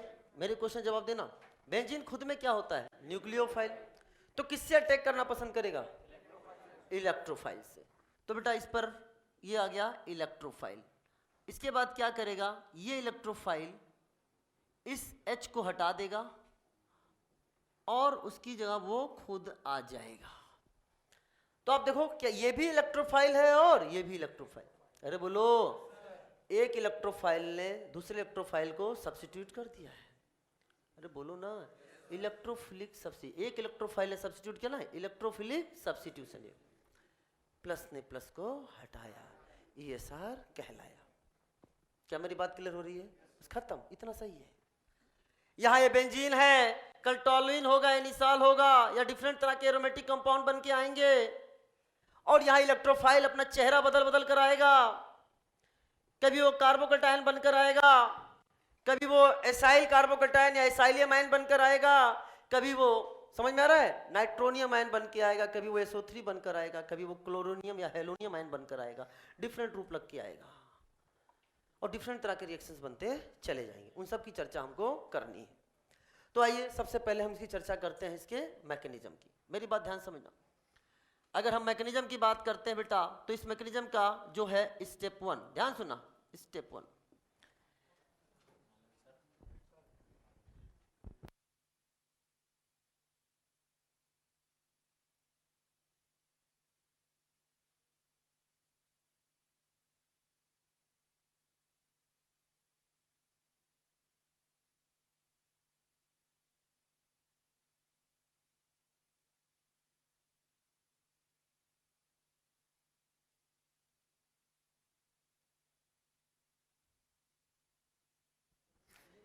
हाँ सुनो बेटा, स्टेप 1 की अगर हम बात करें तो step 1 is a attack of electrophile. एक मिनट, मैं बोलता हूं अटैक ऑफ इलेक्ट्रोफाइल, लेकिन रियल में इलेक्ट्रोफाइल अटैक होता है कि इलेक्ट्रोफाइल पर अटैक होता है? बोलने की भाषा में हम लोग, ये तो एनसीईआरटी भी लिख देता है, एनसीईआरटी भी यही लिखता है। 11th के एनसीईआरटी में देखोगे तो उसने भी क्या लिखा है, अटैक ऑफ इलेक्ट्रोफाइल। ध्यान समझना, लेकिन क्या है, पाई इलेक्ट्रॉन डेंसिटी इसकी तरफ आएगी, इलेक्ट्रॉन अटैक करता है, बोलो है ना? तो समझा बेटा, चूंकि बेंजीन, समझते जाना बेटा सब लोग, लिखना नहीं है, चूंकि बेंजीन खुद एक न्यूक्लियोफाइल है। मत लिखना, मतलब मत लिखना, मुझे बार बार एक चीज बोलना अच्छा नहीं लगता है, समझो ध्यान से। बेंजीन खुद में एक न्यूक्लियोफाइल है, इसलिए इस पे पहला अटैक कौन करेगा, इलेक्ट्रोफाइल। ये मैंने आपके सामने क्या लिखा है, ENU, इलेक्ट्रोफाइल न्यूक्लियोफाइल। कौन सा पार्ट, यहां से कौन सा पार्ट पहले पिक्चर में आने वाला है, इलेक्ट्रोफाइल। बॉन्ड तोड़ो ऐसे, नेगेटिव और पॉजिटिव। मैंने पहले तो पाई इलेक्ट्रॉन डेंसिटी पोलराइज होगा बोला था नहीं आपको, लेकिन वो चीज मैं आपको पहले समझा चुका हूं। अपन अपने की पॉइंट से डायरेक्ट करेंगे, बॉन्ड को तोड़ दो, पॉजिटिव नेगेटिव बना दो, और नेगेटिव कर जाएगा अटैक। हाँ, अगर यहां पे दिखाओगे तो नेगेटिव ने किया अटैक, न्यूक्लियोफाइल निकल गया खटाक। तो अब आप देखोगे यहां पर जो पिक्चर बना, उस पिक्चर की बात करते हैं। यहां पे चार्ज कौन सा हो गया, पॉजिटिव चार्ज, यहां पाई बॉन्ड, यहां पाई बॉन्ड, और यहां पर जुड़ जाएगा कौन बेटा, बोलो? अच्छा, यहां पे हाइड्रोजन भी है, सभी पे एक हाइड्रोजन है। अरे बोलो, अरे C6H6 होता है ना, तो देखो ये नाम यहां का मैंने हाइड्रोजन दिखा दिया, और यहां पर क्या गया, ये E। सर यहां वाले हाइड्रोजन बेटा बना ले, यहां पे भी है, गजब है, चुन चुन कर आए हैं सब यहाँ पे। अरे बोलो, ये आ गया आपका E। किसका फॉर्मेशन हो गया, कार्बोकेटायन। ये जो सेंटर जहां पर इलेक्ट्रोफाइल अटैक हुआ है, इस सेंटर का हाइब्रिडाइजेशन क्या हो चुका है बेटा, sp3। क्या हो चुका है, sp3। मेरी बात ध्यान से समझना, क्या ये कार्बोकेटायन जो बना है ये रेजोनेंस स्टेबलाइज्ड है? हाँ, अगर ये रेजोनेंस स्टेबलाइज्ड है तो आइए इसके रेजोनेटिंग स्ट्रक्चर्स की बात करते हैं। ये है पॉजिटिव चार्ज, ये पाई बॉन्ड बना दिया, और ये हमने लगा दिया यहाँ पर इलेक्ट्रोफाइल। बताओ बेटा, क्या आपका रेजोनेटिव स्ट्रक्चर बना लोगे? कैसे, क्या इधर जाएगा, पाई बॉन्ड टूवर्ड्स पॉजिटिव, अरे बोलो। और आप अगर इसको देखते हैं तो यहाँ पे आ गया H, यहाँ पे क्या आ गया बेटा, E, और यहाँ पे देखो बेटा, ये पाई बॉन्ड यहाँ चला गया, पॉजिटिव चार्ज यहाँ आ गया। बात क्लियर हो गई कि नहीं हो गई? आगे बताओ बेटा, क्या ये पाई बॉन्ड फिर अभी रेजोनेंस में है? यस, ये यहाँ पहुंच गया। तो आपने फिर इसका रेजोनेटिव स्ट्रक्चर बनाया, और आप देख सकते हैं जो आपके सामने बन रहा है, यहाँ पे आ गया पाई बॉन्ड, ये है पाई बॉन्ड, इधर क्या है H, यहाँ क्या है E, और यहाँ बन गया बेटा this is the positive charge. बात क्लियर हो रही है? क्या इसके आगे भी रेजोनेंस है? नहीं रे, सेंटर कैसा हो गया, sp3। सेंटर कैसा हो गया, sp3। यहां तो कोई डाउट? No doubt. अच्छा मेरी बात ध्यान समझना, अगर मैं आपसे बात करूं तो ये बेंजीन का नेचर कैसा था, एरोमेटिक, लेकिन sp3 सेंटर आ गया, अरे बोलो, ये कैसा हो गया, नॉन एरोमेटिक। कैसा हो गया, नॉन एरोमेटिक से नॉन एरोमेटिक, बहुत फास्ट की स्लो स्लो स्लो स्लो। यही हमारा क्या हो गया, RDS। यही हमारा क्या हो गया, RDS। क्या मेरी बात क्लियर हो रही है? चलो साहब, यानी ये जो आपने बनाया है, क्या इसका हम एक रेजोनेंस हाइब्रिड बना सकते हैं? यस। कैसे बनाओगे बेटा रेजोनेंस हाइब्रिड? बेटा ध्यान से देखना, आप देख सकते हैं यहाँ पर H है, यहाँ पर हमने लगा दिया E, पॉजिटिव चार्ज यहाँ से चला था, पॉजिटिव चार्ज यहाँ तक आ गया, यानी यहाँ से पॉजिटिव चार्ज चला है, तो क्या हम इसको यहाँ से लेके यहाँ तक दिखा दें? और ये पॉजिटिव चार्ज से क्या हो गया, delocalise. This is the resonance hybrid. Resonance hybrid, ये जो आपके सामने बना है, RDS में किसका फॉर्मेशन हुआ है, कार्बोकेटायन। अगर हम इसके नाम की चर्चा करें, बेंजीन का एक नाम होता है एरीन। क्या नाम होता है? इसलिए इसको हम लोग एरीनियम आयन के नाम से भी जानते हैं। किस नाम से जानते हैं? एरीनियम आयन के नाम से जानते हैं। यह सिग्मा बॉन्ड से कौन जुड़ चुका है, इलेक्ट्रोफाइल। इसको हम लोग सिग्मा कॉम्प्लेक्स के भी नाम से जानते हैं। किस नाम से? Sigma complex. इसे हम लोग वीलैंड इंटरमीडिएट के नाम से भी जानते हैं। किसके नाम से? वीलैंड इंटरमीडिएट के नाम से जानते हैं। दुनिया किसी नाम से जाने, हम तो इसको कार्बोकेटायन कहते हैं। हम तो इसको कार्बोकेटाइन कहते हैं। इतने नामों से जाना जाता है। क्या मेरी बात क्लियर हो रही कि नहीं हो रही है? क्या तुम्हें याद है? एम कॉम्प्लेक्स याद बताया था ना, मेजमनर कॉम्प्लेक्स। क्या था एम कॉम्प्लेक्स? कार्बेनाइन। ये क्या है? W complex. अरे बोलो, ये क्या है? कार्बोकेटाइन। क्या है? कार्बोकेटाइन। क्या मेरी बात समझ में आई कि नहीं आया? अरे बोल दो ना। कोई डाउट कि नो डाउट? No doubt. चलो बेटा ध्यान समझना, वो एम कॉम्प्लेक्स था, ये क्या है? व्हीलेन इंटरमीडिएट, ये कार्बोकेटाइन। Is it clear? चलो साहब, अब आएगा स्टेप 2। मेरी बात ध्यान समझना, ये मैंने बताया। अब आइए स्टेप 2 पर। स्टेप 2 की बात करें तो that is called as removal of proton. क्या बोला बेटा? Removal of proton. Removal of proton. चलिए, ये मैंने उठाया, यहां पर लगाया। आप देख सकते हैं यहां पे, यहां चार्ज क्या है? पॉजिटिव। अरे बोलो ना, ये क्या है बेटा? H। यहां क्या लगा दिया मैंने? E। ये है H और ये है E। अब बताओ पिक्चर में कौन है यहां पर? अभी न्यूक्लियोफाइल। न्यूक्लियोफाइल।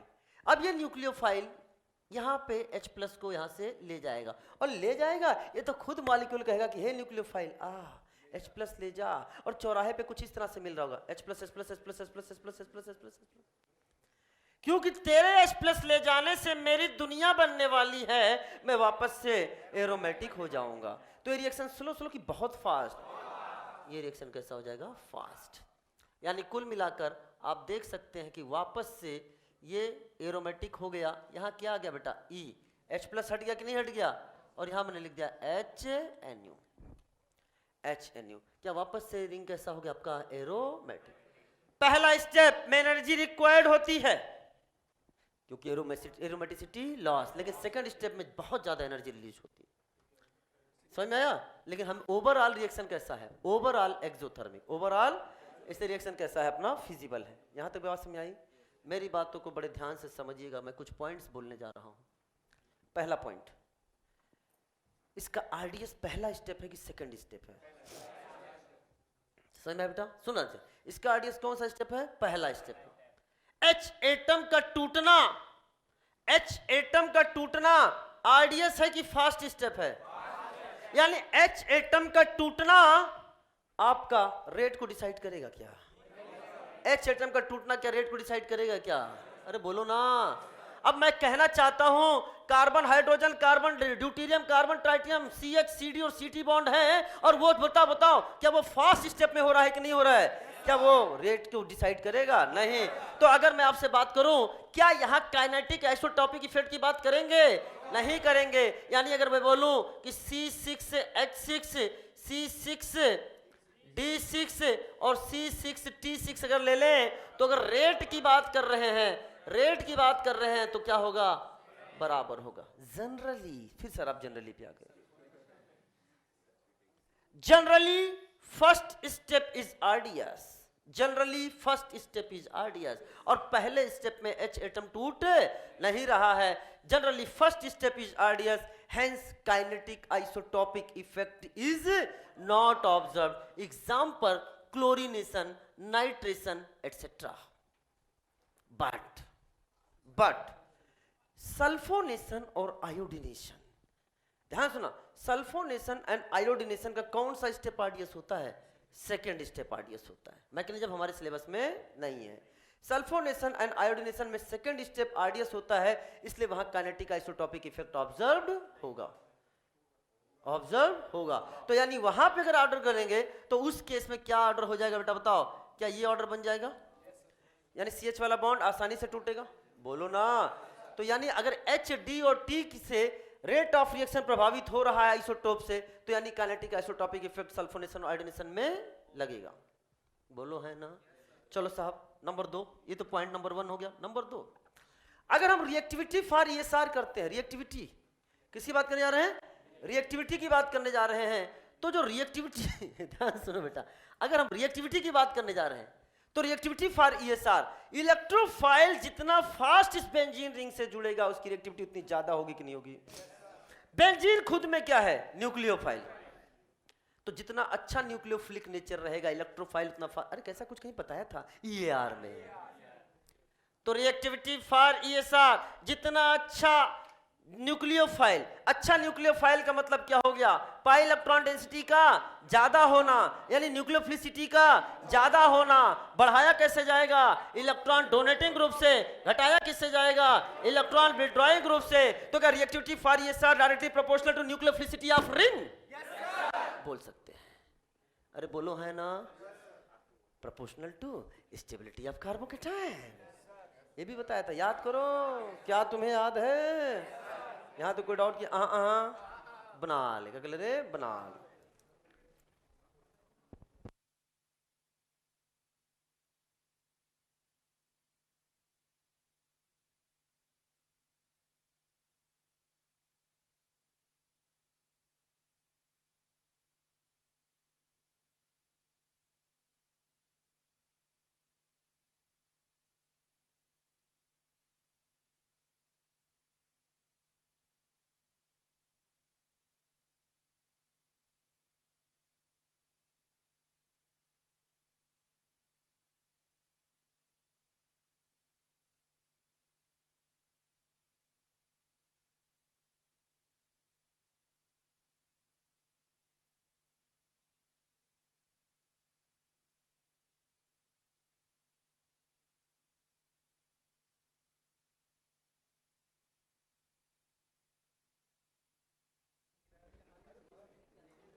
लिख लिया?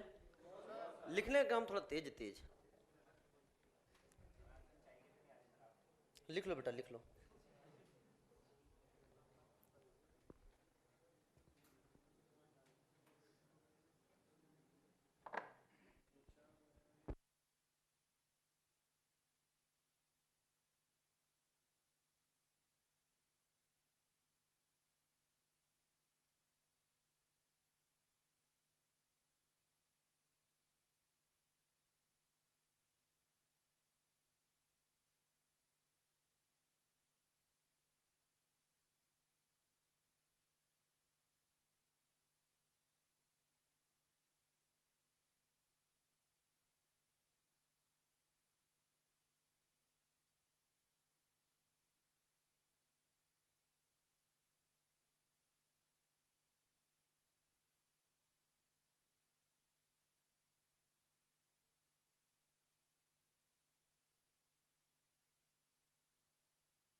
लिखो बेटा।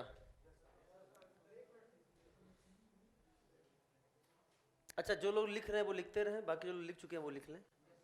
बाकी जो लिख रहे हैं वो अपने आप घर पे लिख लेंगे, ठीक है ना? हाँ। Generally first step is RDS. Generally first step is RDS.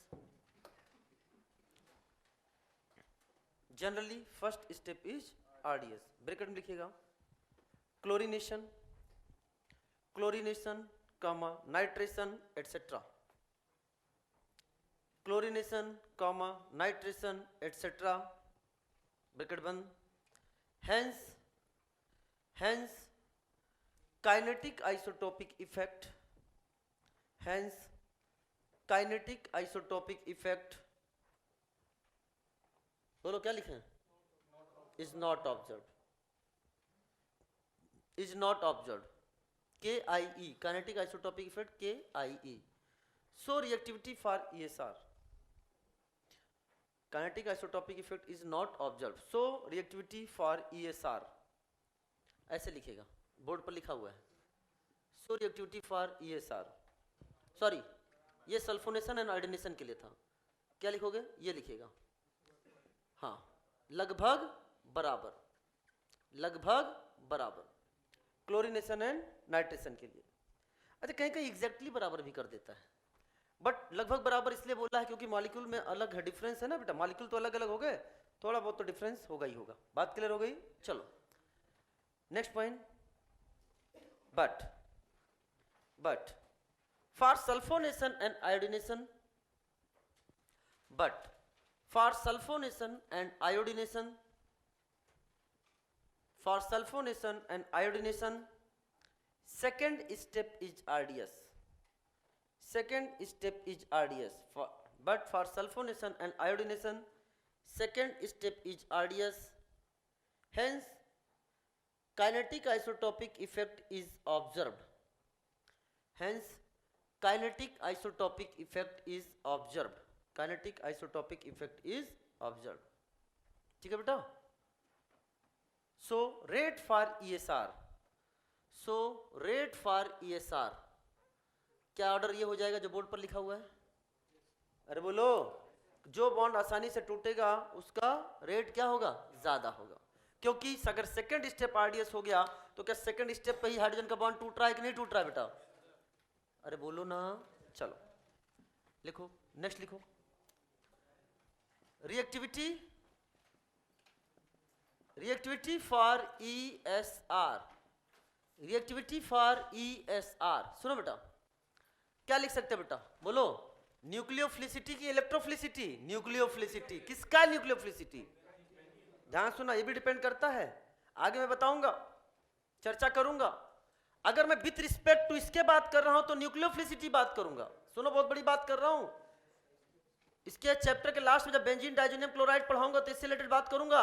अगर इसके रिस्पेक्ट में बात कर रहा हूं तो क्या बात कर रहा हूं, न्यूक्लियोफिलिसिटी, इसके रिस्पेक्ट में बात करूंगा तो इलेक्ट्रोफिलिसिटी, यानी अगर दोनों के रिस्पेक्ट में बात करें तो इसकी न्यूक्लियोफिलिसिटी ज्यादा, इसकी इलेक्ट्रोफिलिसिटी ज्यादा, इसको कांस्टेंट कर दो तो केवल हम किसकी बात करेंगे, न्यूक्लियोफिलिसिटी की, इसको कांस्टेंट कर दो तो फिर हम किसकी बात कर सकते हैं, इलेक्ट्रोफिलिसिटी, मेरी बात समझाए ना, आज हम किसके रिस्पेक्ट में बात कर रहे हैं, न्यूक्लियोफिलिसिटी।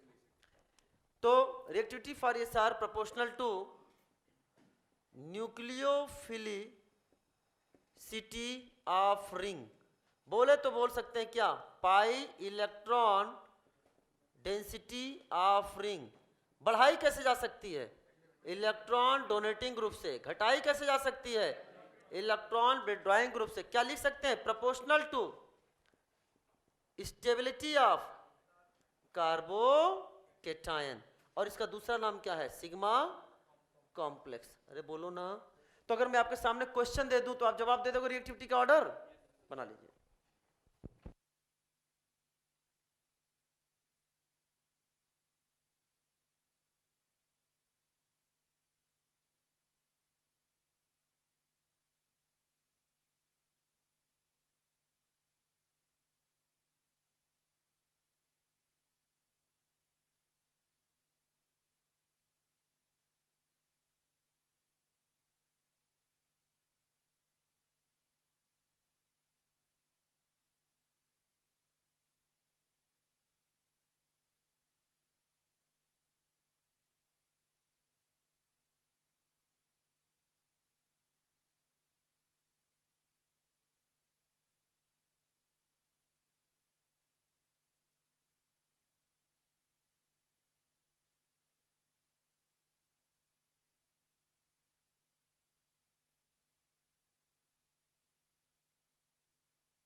आ जाओ बेटा, तो लिखो बेटा,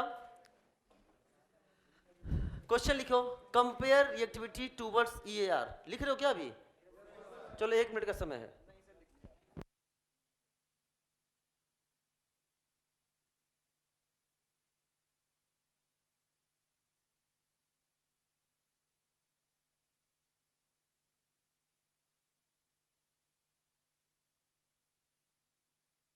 चलो लिखो बेटा, कंपेयर रिएक्टिविटी टूवर्ड्स ESR,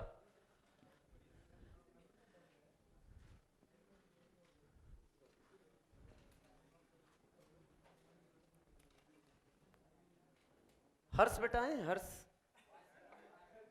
कहाँ बेटा? अरे यार तुम सामने रहा करो यार, लगता कि बस्ती कितने हर्ष। हाँ हाँ, लो कंपेयर रिएक्टिविटी टूवर्ड्स ये सर, नहीं बहुत अच्छा है। अपनी खुशी में तो झूमता है, दूसरों की खुशी में भी झूमता है। बहुत अच्छा है।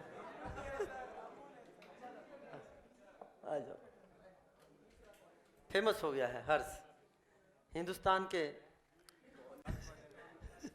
हाँ आ जाओ, कोने कोने में आ जाओ। Compare activity towards ESR.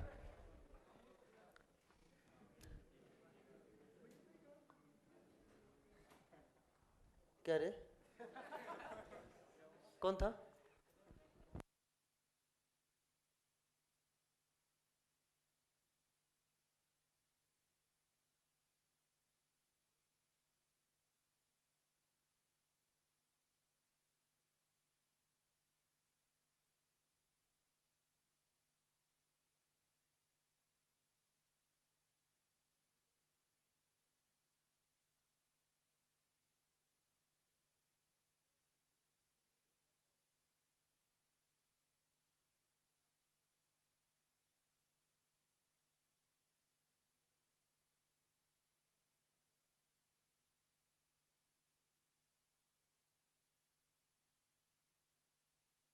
चलो, compare reactivity towards ESR. Compare reactivity towards ESR.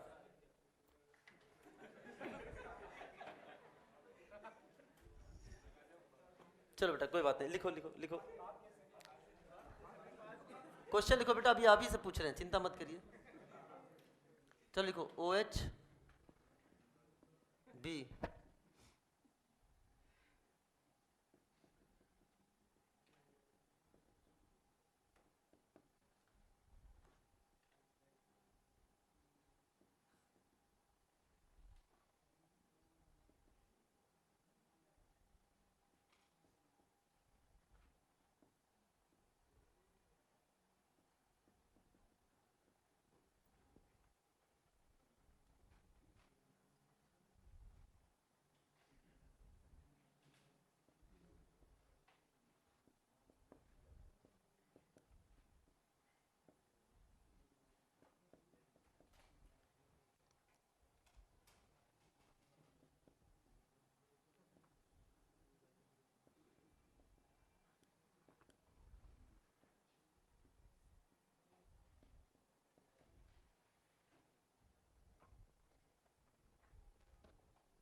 4 question है आपके सामने।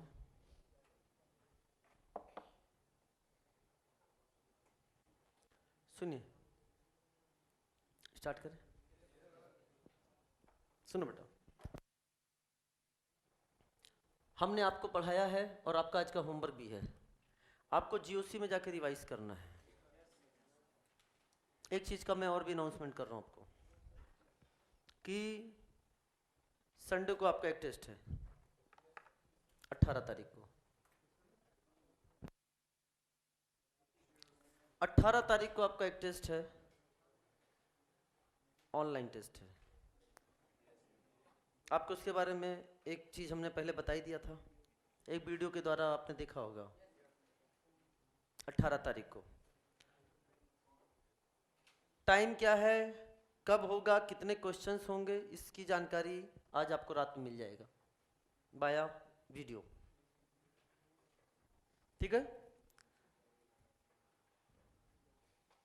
जीओसी का मैंने टॉपिक रखा है और 25 को जो टेस्ट में आ रहा है वो भी आपका जीओसी आ रहा है, GOC 1, GOC reaction mechanism.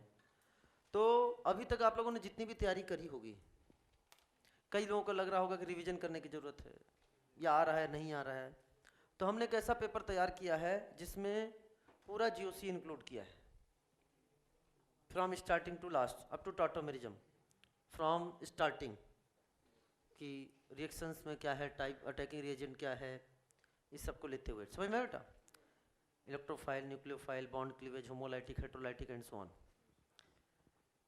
50 questions होंगे। पहला टेस्ट है, निगेटिव मार्किंग नहीं रखा है। सर ये सही किया आपने, ये बढ़िया। हाँ तो अब तो सभी टेस्ट देंगे। निगेटिव मार्किंग नहीं रखा है। शाम को 5 बजे पेपर स्टार्ट होगा, 5 बजे से लेके 8 बजे तक। आप चाहो 3 घंटे बैठ के 50 क्वेश्चन कर सकते हो, चाहो तो तुम्हारे ऊपर डिपेंड करता है। मेरी बात ध्यान सुनना। लेकिन जो बच्चा, उसकी रैंकिंग जो डिसाइड होगी कि जितने भी बच्चे टेस्ट दे रहे हैं उसमें आपकी रैंकिंग क्या आ रही है, वो रैंकिंग सबसे कम समय में, टाइम मान लो किसी ने आधे घंटे में किया, किसी ने 1 घंटे में किया, किसी ने 1.5 घंटे में किया, सबसे कम समय में जो सबसे अच्छे क्वेश्चन सही करेगा उसी की रैंकिंग डिसाइड करी जाएगी। तो ये सबको आप लोग के लिए क्या है, एक ओपन टेस्ट होगा। अरे बोलो, एक एक को चेक करूंगा कितने नंबर आ रहे हैं। बात क्लियर हो रहा नहीं है? चलो, बाकी इसके बारे में आपको जानकारी मिल जाएगी। चलो, YouTube चैनल पे आपको सारी चीजें पता चल जाएगी बेटा। मैं तो देखो यार, मैं आपको सब जगह आपको क्या करता हूँ, अपना स्टेटस भी लगा देता हूँ ताकि आप लोग देख लो। अरे है ना, टेलीग्राम चैनल पे भी आपको मिल ही जाता है, डिफरेंट यूट्यूब चैनल पे मिल जाता है, इवन दैट मैं अपने इंस्टाग्राम पे भी डाल देता हूँ स्टेटस के रूप में। एसिड सर, अरे बोलो ना, देख ही लेते आप लोग। Is it clear? तो आप लोग वहाँ पर देख लेना। Is it clear? चलो आ जाओ, क्वेश्चन सॉल्व करते हैं। तो मैंने आपको पढ़ाया था, ए बच्चा, मैंने आपको पढ़ाया था जीओसी में types of mesomeric effect, plus M minus M, activating deactivating, कौन से प्लस एम है कौन से माइनस एम है, हैलोजन का कौन सा इफेक्ट ज्यादा डोमिनेंस है, माइनस आई उसके प्लस एम से ज्यादा डोमिनेंस है, सबकी चर्चा करी थी ना। तो वो सब रिवीजन करना है जाके आपको वापस से, और आपको याद होगा, उसी पे आधारित प्रश्न है, इसलिए मैंने वहां पढ़ाया था तो बोला था यहाँ नहीं बताऊंगा। तो सुनो ध्यान से, बताओ OH का कौन सा इफेक्ट, प्लस एम। कैसे पता है? लोन पेयर वाला, इसका भी प्लस एम, इसका वाला प्लस H, इसका माइनस आई, इसका माइनस है, इन दोनों का प्लस एम है, लेकिन इसका क्या दोनों तरफ है? क्या ये क्रॉस वाला है? तो बताओ इन दोनों में ज्यादा अच्छा ये हो जाए, plus am more, plus am more. बात क्लियर हो गया कि नहीं हो गया? तो बताओ अब इलेक्ट्रॉन डेंसिटी की बात करें तो प्लस एम से इलेक्ट्रॉन डेंसिटी बढ़ेगी बढ़ेगी बढ़ेगी, इन दोनों में ये ज्यादा, प्लस एम वाला प्लस एस से ज्यादा, इलेक्ट्रॉन डेंसिटी बढ़ेगी बढ़ेगी, इलेक्ट्रॉन डेंसिटी बढ़ेगी, इलेक्ट्रॉन डेंसिटी कम होगी, माइनस आई डोमिनेंट, इलेक्ट्रॉन डेंसिटी ज्यादा कम होगी। तो क्या इलेक्ट्रॉन डेंसिटी के आधार पर जवाब नहीं दे दिया आपने? अरे बोलो ना, दिस इज द आंसर। इधर बताओ। अच्छा बताओ, एनायन और न्यूट्रल में प्लस एम ज्यादा किसका? एन का। तो इसका प्लस एम इन सभी में क्या होगा? मैक्सिमम। ये भी कौन सा वाला है? Plus M. ये भी कौन सा वाला है? Plus M. ये भी कौन सा वाला है? Plus M. ऑक्सीजन नाइट्रोजन में ज्यादा किसका? नाइट्रोजन वाला। अरे इस ऑक्सीजन, वो तो मैक्सिमम लिख दिया ना मैंने, मैक्सिमम मतलब वो तो आगे हो गया, एनायन को हटा दिया, लो एनायन का आंसर ये हो गया। अब इसमें नाइट्रोजन ऑक्सीजन में नाइट्रोजन वाला ईएन से, दोनों ऑक्सीजन ऑक्सीजन, माइनस आई का ऑर्डर याद है, फ्री हो, सुनो एसिड, हेलो, और वहां टैप्ड हो गया। तो हमने आपको वहां बताया था कि माइनस आई का ऑर्डर क्या होगा, और वह टैप्ड हो गया, और प्लस एम उसका उल्टा, क्या ये OH और OR, और हमने वहां पे एक्सप्लेन भी किया था रीजन। तो इतना तो समझ में आ गया कि ये ज्यादा होगा, और OH और OR में बोलो किसका ज्यादा होगा, ये ज्यादा होगा। अगर हम प्लस एम की बात करते हैं तो बताओ क्या O माइनस का सबसे ज्यादा, फिर किसका होगा, NH2 का, फिर किसका होगा, NHR का, फिर किसका होगा, NR2 का, फिर किसका होगा, OH का, फिर किसका होगा, OR का। मेरी बात ध्यान से समझना, आ जाएगा तुमको समझ में, ये भी समझा चुके हैं। RR बल्कि ग्रुप, बॉन्ड लेंथ बढ़ेगा, परसेंटेज ऑफ कैरेक्टर बढ़ेगा, EN बढ़ेगा, डोनेशन कम हो जाएगा। तो इससे क्या होगा, ये कम है। अरे बोलो ना, इन सब की चर्चा मैं कर चुका हूं क्या? यस सर, आप कर चुके हो। नाइट्रोजन वाले में देख लिया, फिर क्या है ऑक्सीजन, और इसको हमने आपको समझा दिया। यहां भी ऐसे ही केस में हमने समझाया था। अरे बोलो ना। चलो साहब इधर देखो, यहां पर अगर आप देखते हो, dear students please listen carefully, तो यहां कितने अल्फा एच है बेटा बताओ, 1 2 3, तो यहां 3 अल्फा एच। यहां कितने अल्फा एच है बेटा, 2 अल्फा एच। क्या प्लस एच लगा रहे हो, यहां कितना है, 1 अल्फा एच। यहां बताओ क्या ये माइनस एम लगा रहा है, भले यहां पर अल्फा एच हो, लेकिन वो क्या लगा रहा है बेटा, बोलो माइनस एम लगा रहा है। अरे बोलो ना। और यहां तो इधर से भी माइनस एम, इधर से भी माइनस एम, तो क्या कहना है, क्या ऑर्डर आपका ये हो जाएगा? अरे बोलो ना। देखो ये वाले तो ये सब डोनेटिंग है केवल, ये 3 अल्फा एच से या 2 अल्फा एच से, 1 अल्फा एच से। यहां माइनस एम से क्या हो रहा है, कम, डोमिनेटिंग इफेक्ट से बात करेंगे, यहां तो 2 माइनस एम। अब एक ओपिनियन पोल भी हो जानी चाहिए। बहुत बेहतरीन प्रश्न है ये सब आपके सामने जो स्टार लगा रहा हूं, 4 प्रश्न है, चारों बेहतरीन है। चलो मेरा क्वेश्चन आपका answer, opinion poll. Dear students बताना सबसे ज्यादा रिएक्टिव कौन होगा, ये मैं ऑप्शन दे रहा हूं, कितने लोग करें, ए वाला, बी वाला, सी वाला और डी वाला। चलो बेहतरीन, क्लास का उम्दा फंक्शन रहा, अच्छा जवाब दिया है। क्यों रे, ये इसका कौन सा फिर लाओगे,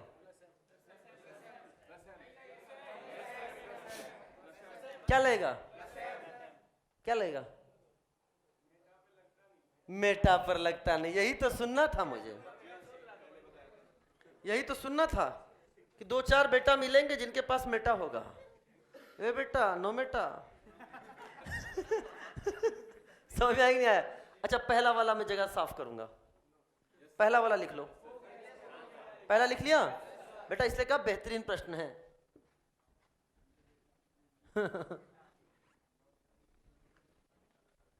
बेटा मेटा के चक्कर में साफ हो चुका है यहाँ पे।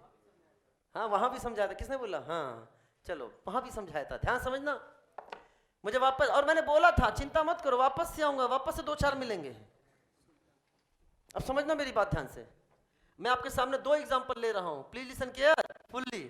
इधर देखो बेटा, ये आपके सामने मैंने बनाया, ये है CH2+ और यहां लगा दिया OH, और यहां पे लगा रहा हूं मैं, समझना बेटा, ये बहुतों की मतलब सब लोग पास हो जाते हैं लेकिन यही नहीं समझ पाते। वहां मैंने कार्बोकैटायन की स्टेबिलिटी की बात करी थी, और कार्बोकैटायन की स्टेबिलिटी यानी हमारा फोकस किस पे था, यहां पर, क्या उसके रिस्पेक्ट में मेटा था, कार्बोकैटायन के रिस्पेक्ट में, ऐसी मैंने बात करी थी वहां। अरे नहीं रे, रिंग पर तो ये प्लस-एम लगा रहा है, रिंग से डायरेक्टली अटैच्ड है, प्लस-एम लगा रहा है, और मैंने बोला था इसके प्लस-एम लगाने से निगेटिव चार्ज यहां और यहां डेवलप होगा, कभी यहां डेवलप नहीं होगा। अगर ये आर्थो और पैरा पर होता तो निगेटिव चार्ज यहां डेवलप हो जाता, और वो पॉजिटिव को क्या करता, न्यूट्रलाइज करता। अरे बोलो ना, इसीलिए मैंने बोला था इसका प्लस एम कभी इस तक पहुंच ही नहीं पा रहा है, यानी इसके रिस्पेक्ट में इसका प्लस एम किसी काम का नहीं है। इसलिए यहां पे क्या बताया था मैंने, माइनस आई इंडक्टिव इफेक्ट किसके रिस्पेक्ट में। आज हमारा फोकस CS3 है कि रिंग है? आज हमारा फोकस कौन है, रिंग। एक बात बताओ यार, तुम इतने पढ़े लिखे इंसान होके क्या रिंग के रिस्पेक्ट में कहीं हम आर्थोमेटापेरा की बात करते हैं कि ग्रुप के रिस्पेक्ट में आर्थोमेटापेरा की बात करते हैं? कल वो ग्रुप हमारा था रिप्रेजेंटेशन करने वाला, कल वो ग्रुप हमारे दिमाग में था तो उसके रिस्पेक्ट में हम आर्थोमेटापेरा की बात करते थे। आज ये रिंग है, रिंग के बारे में आर्थोमेटापेरा की बात करते हो हैं? ऐसा नहीं कर सकते हो तुम।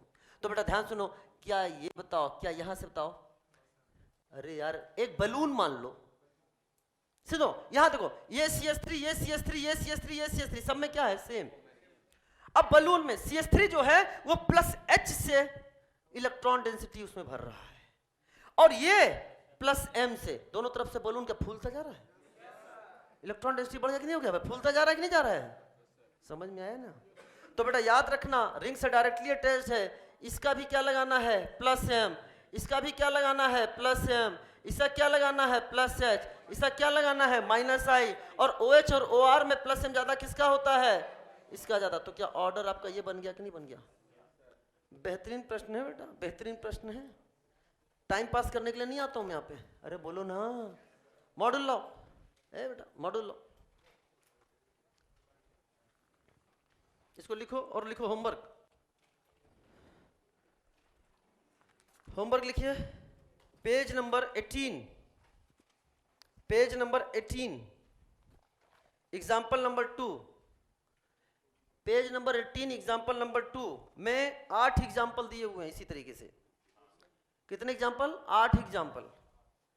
होमवर्क लिखने के बाद एग्जाम्पल नंबर 5 से लिखना शुरू करोगे। कल सबकी कॉपी में किसी की भी चेक कर सकता हूं, ये आपके सामने दिया हुआ, इधर देखो, ये और ये, इनको क्वेश्चन की तरह लिख लेना जैसे मैंने क्वेश्चन लिखवाया है, बिना इसका सलूशन देखे, बिना इसका आंसर देखे खुद से सॉल्व करना, जो तरीके आते हैं। अरे बोलो क्या वो 8 लिखने, 8 लिखने, 8 लिखने, इसके बाद लिखने, ठीक है बेटा। और सुनो मेरी बात, activating, deactivating, plus M minus M, ये सब क्या है, आर्थोपेरा डायरेक्टिंग, मेटा डायरेक्टिंग, जो हमने आपको पढ़ाया था, ये सब आप पढ़कर आएंगे। इसी की चर्चा हम लोग अगले क्लास में करते हुए आगे बढ़ेंगे, ठीक है बेटा। Wish you all the best, मस्त रहिए, जबरदस्त रहिए, पढ़ाई में हमेशा व्यस्त रहिए। Wish you all the best.